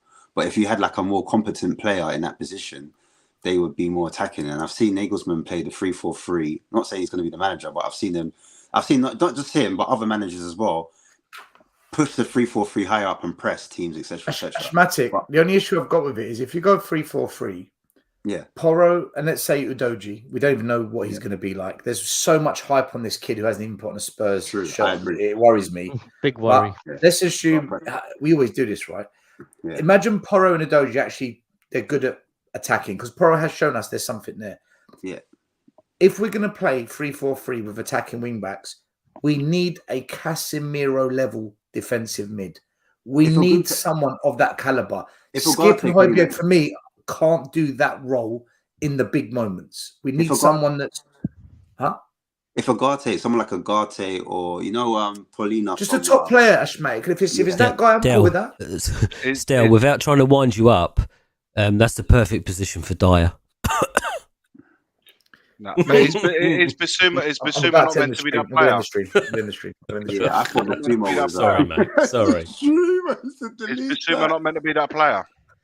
Yeah, he is. He's got the mobility, the athleticism. For me, even against Liverpool, actually. Okay, fine. If Bissouma's that player, I'm happy with that. For me, because we haven't seen that yet. We haven't seen anything from him yet. We've seen nothing. Liverpool, he was. The quickest, the most impact. For me, the biggest, the most impact would be to go to a 4-2-3-1. I agree with that. Get a real class centre back to partner Romero in that back four. I'd have Porro and Memerson alternating on that side.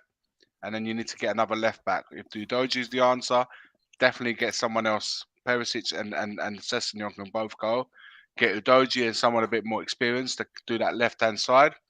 Then you've got the likes of Bentancur, Bissouma, and perhaps a Maddison just a bit further forward. Again, all three players are clever and quality enough to interchange. And then you've got this, and then I'd have inverted wingers. If I want my fullbacks to bomb forward, I want inverted wingers. Son and Kulusevski in this case, for sure, can start there. And then you've got Kane up top. But we would need to definitely beefing up that bench, because that bench is absolute peak. We need to make that a little bit more stronger. But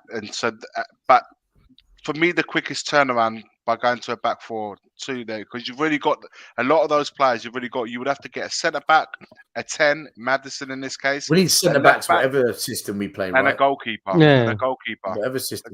Just going to say, don't forget a goalkeeper. A modern day goalkeeper is an absolute someone with the same sort of stature as Foster, but obviously a bit younger and with a great potential and really good with his feet, so you can play football from the back as well.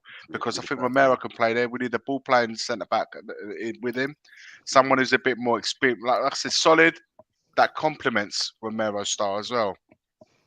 And then obviously with the two pivots in Bentancur and Bissouma, you'd have the cover, allowing the fullbacks to bomb on forward and the inverted wingers to create the numerical advantages when you're attacking. I think that's the best way forward. And you allow the players like Maddison, if it is Maddison or whoever else, we definitely need a creative attacking midfielder to do his thing in that role, to give him the license to create. I think that's like I would try to 400 replicate. million, isn't it? I would try to replicate as best as I can that team that we had under Poch. For me, that would be the best way about it, because it's been done before. Why not try and replicate what works? I never understand. They say at work, if something's successful, you replicate it and you do it again because it's been proved to be successful. It's not hard, man. Don't try and be too clever. I'll tell you what. Works. I'll tell you what. If we get Arnie Schlott, you lot are in for the shock of your lives on the attack. He goes into a 2-1-7. Yeah, whatever, man. I'll see how that. Serious. It's serious. Let me see how that will work in the Premier League. He suffocates teams, but my God, if you don't have two fast centre backs, you get pumped. You get pumped. You see, Foyenoids, their captain. Did you know him? 21-year-old Dutch international, Konku. Basically, he can play as a Konku. Yeah. I think he's the answer. Me personally, I think. Maybe you can bring him with him. That's what I'm saying. I think he can do the Maddison role, but he can also play in a double pivot. He's combative. He's a captain. He's a leader. So he talks like he can shoot from outside the box. He can link play. He's brave. He always shows the ball. He can dribble. He doesn't get pushed off the ball. He can tackle. He can defend. For me, you want a player that kind of ticks those boxes. Like, you don't want a player that just is an attacking midfielder, but then they're weak and they can only play in that position, suited for that role. But I like a player that is kind of multifaceted and like you said, fluid as well. He like plays in many positions. And I think as a captain, 21 years old, Dutch and half Turkey as well, international, like I think that kid's got something, and Slott's got a reputation of working with youngsters. So I think if Maddison's not available and he goes to like Man United, we could easily go for him because Eriksen's getting on a bit. Madison's going to be like what? Newcastle. 60, 70, 80 kind of like million, they said right? 45. Whereas, they said 45. They said 45. Oh, really? No. Yeah. Kind of like, whereas this guy could be cheaper, right? Plus also, if Slot does come in, he's kind of almost going to be his captain, his man, right?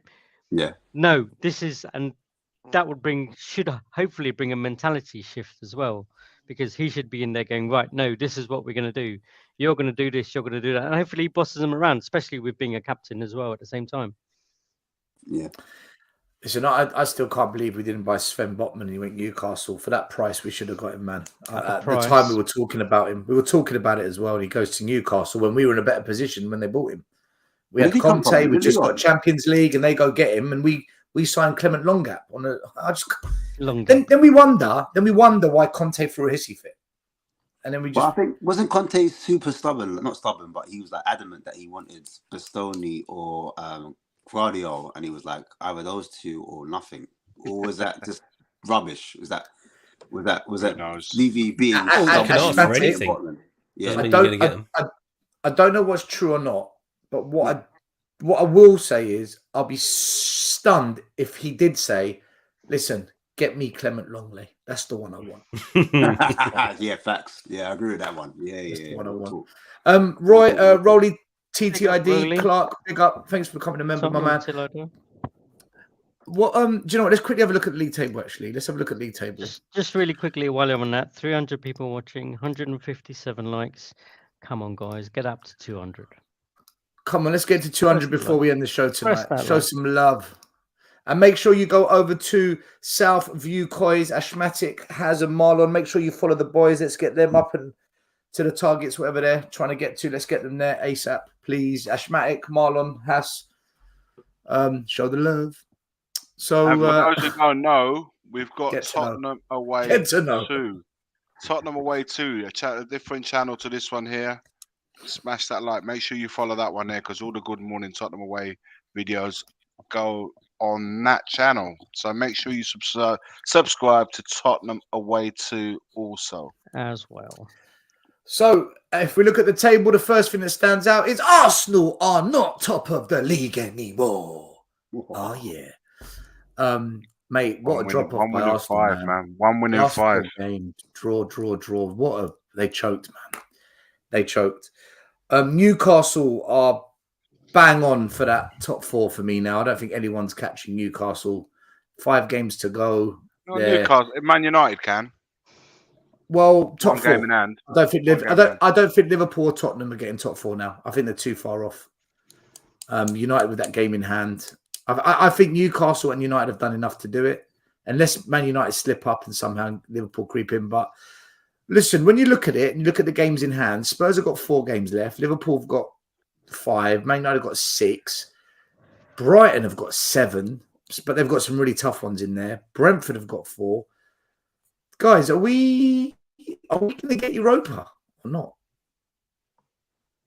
I hope not. Probably. Europa, well, if we're going to go make Europa is 5th or 6th. Oh, maybe 7th. 7th is Conference League Cup. No. I still reckon we'll finish 8th is nothing. However, does 8th come into play if West Ham win Europa or conference that they're in? If West Ham win the Europa, then they go they're in a conference, aren't they? If they win the conference, they get the Europa spot, which means that 8th becomes conference League as well. Yeah. Out of all of that, I think the Villa game's going to be telling for us, right?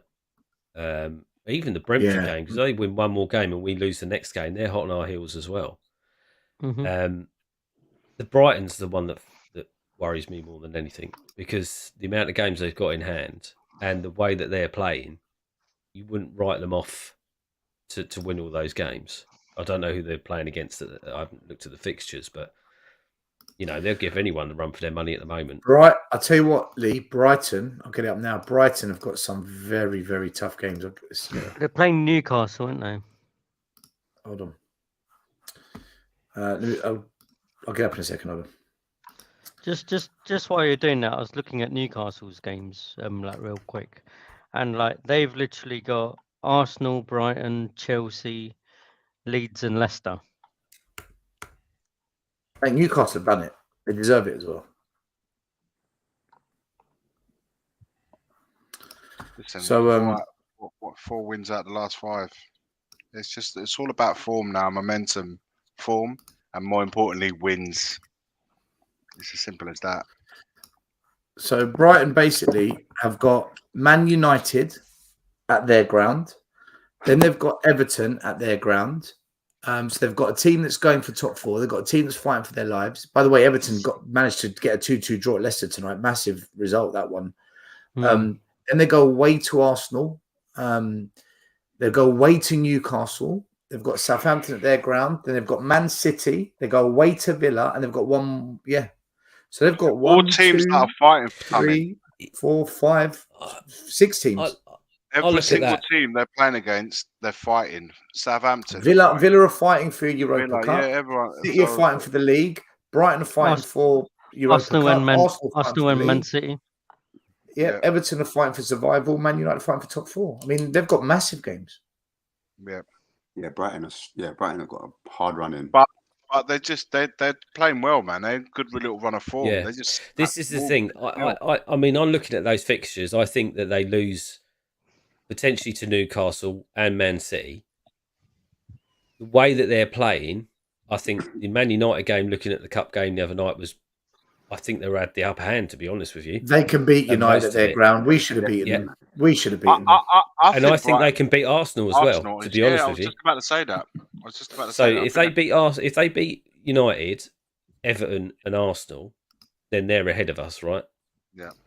And then we've got to rely on them dropping points at Newcastle, Man City, and Aston Villa. Well, again, Aston Villa are another team that are in form as well. So I think that would be quite a handy game. I mean, come out of a draw on that. Let's look at Aston Villa's fixtures. Yeah, that's what I want to see. Aston Villa's fixtures. I think they got a hard running as well, if I remember right. Yeah, it is semi-hard actually. Oh yeah. Whoa there, buddy. It's a kids channel, bro.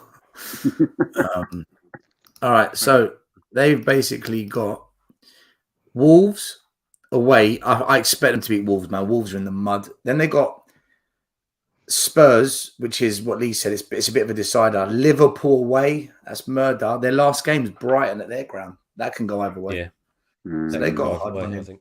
It's tricky. I think if Villa beat Tottenham, they've got the upper hand, right? They've got the upper hand. Spurs have to beat Palace. We have to beat Palace. And who've got after Palace? We've got Villa. Mind you, we're playing Brentford. Game, have they? Black Palace. Since old Roy's been in. They've lost one. They've won 6. They've scored like 15 goals. They're doing well, man. Palace is doing well. We've caught Palace at the worst time. They've been crap all year, and as soon as we play them, they're all right.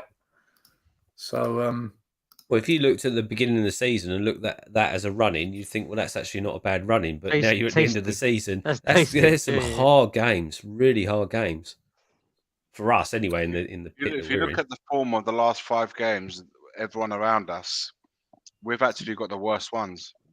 We're horrific. Yeah. Chelsea, man. But would you say though? In 5, 1.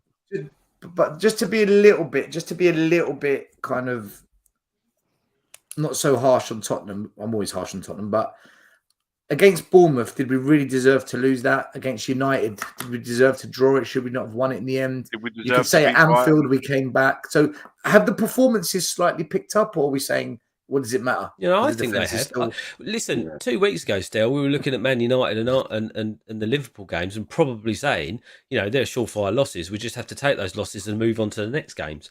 But I think that we did better than we appreciated that we would do in both of those games. Yeah. I mean, I think the Newcastle game was a kick up the arse, and getting rid of Stellini is what was needed to happen. And I think now I've got more of a positive view going into the games against the likes of Villa and stuff like that. But if you would ask me 2 minutes after the Newcastle match about going up Villa on the form they're in, seeing what we had just played, I would have said no, we're getting beaten there. After the two games, I think I'm a bit more positive about going into that game as long as we show up. Do you think they're paying for Mason? Do you think the boys are playing for them? Like, do you think they're more united under Mason? Because obviously he used to be a player. Maybe they feel sorry for him and they want to put a shift in for him. I don't know. Or maybe it was just a case of they did not want to play, whether it was for Conte or the remnants of him that was Stellini. They just didn't. They don't feel like moving the Conte on actually did absolutely anything, and the atmosphere in the changing room was exactly the same. It just felt like it was coming through someone else's voice than it was Conte's. Now that's gone. Maybe they're a bit happier. Maybe they're like, boys, now we've got rid of that. We don't have to worry about it. Let's, crack on. Is it for Mason? I mean, he's been there before, right? I don't necessarily think it's for him exactly. I think they're just in a better mindset now. They've got rid of what was pissing them off in the first place. But only they can tell you that. Only they can tell you that. It's so funny, guys, because when Conte was ill and Stellini took over, everyone was like, "We play better under Stellini."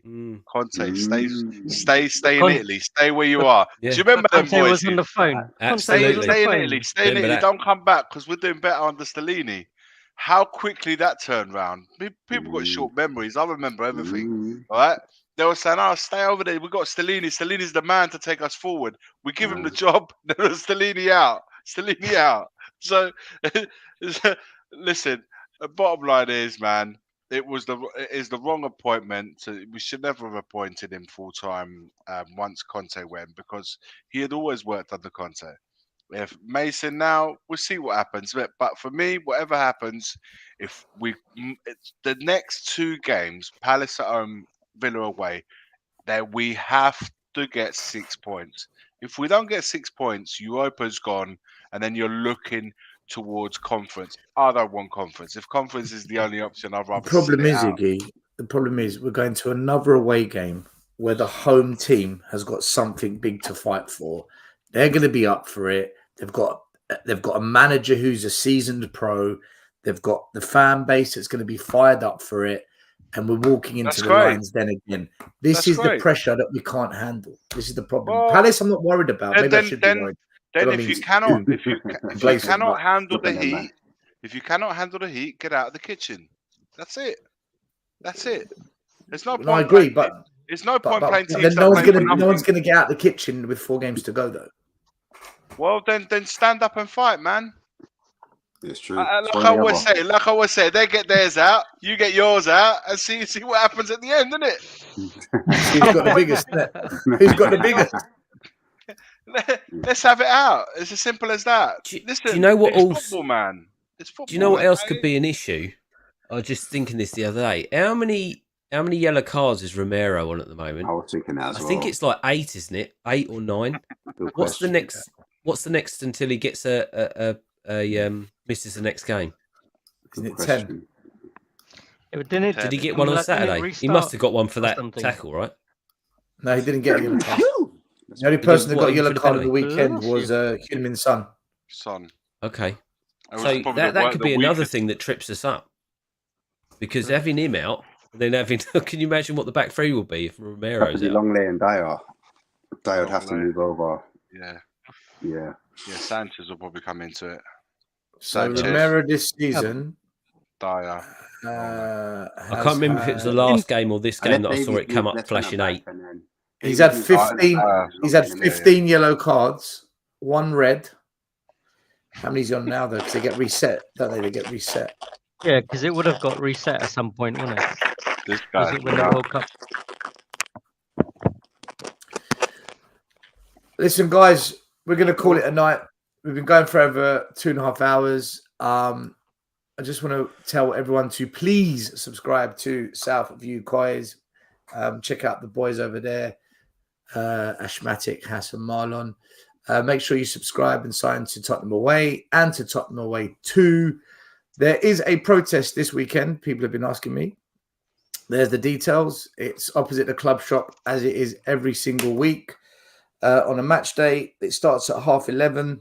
If you want to join, come and join us. And do you know what? I was a bit upset this week because I saw the Man United fans. Look at this. Look at the way they've united. That's how they protest, isn't it? And I look at this and I think, why can we not?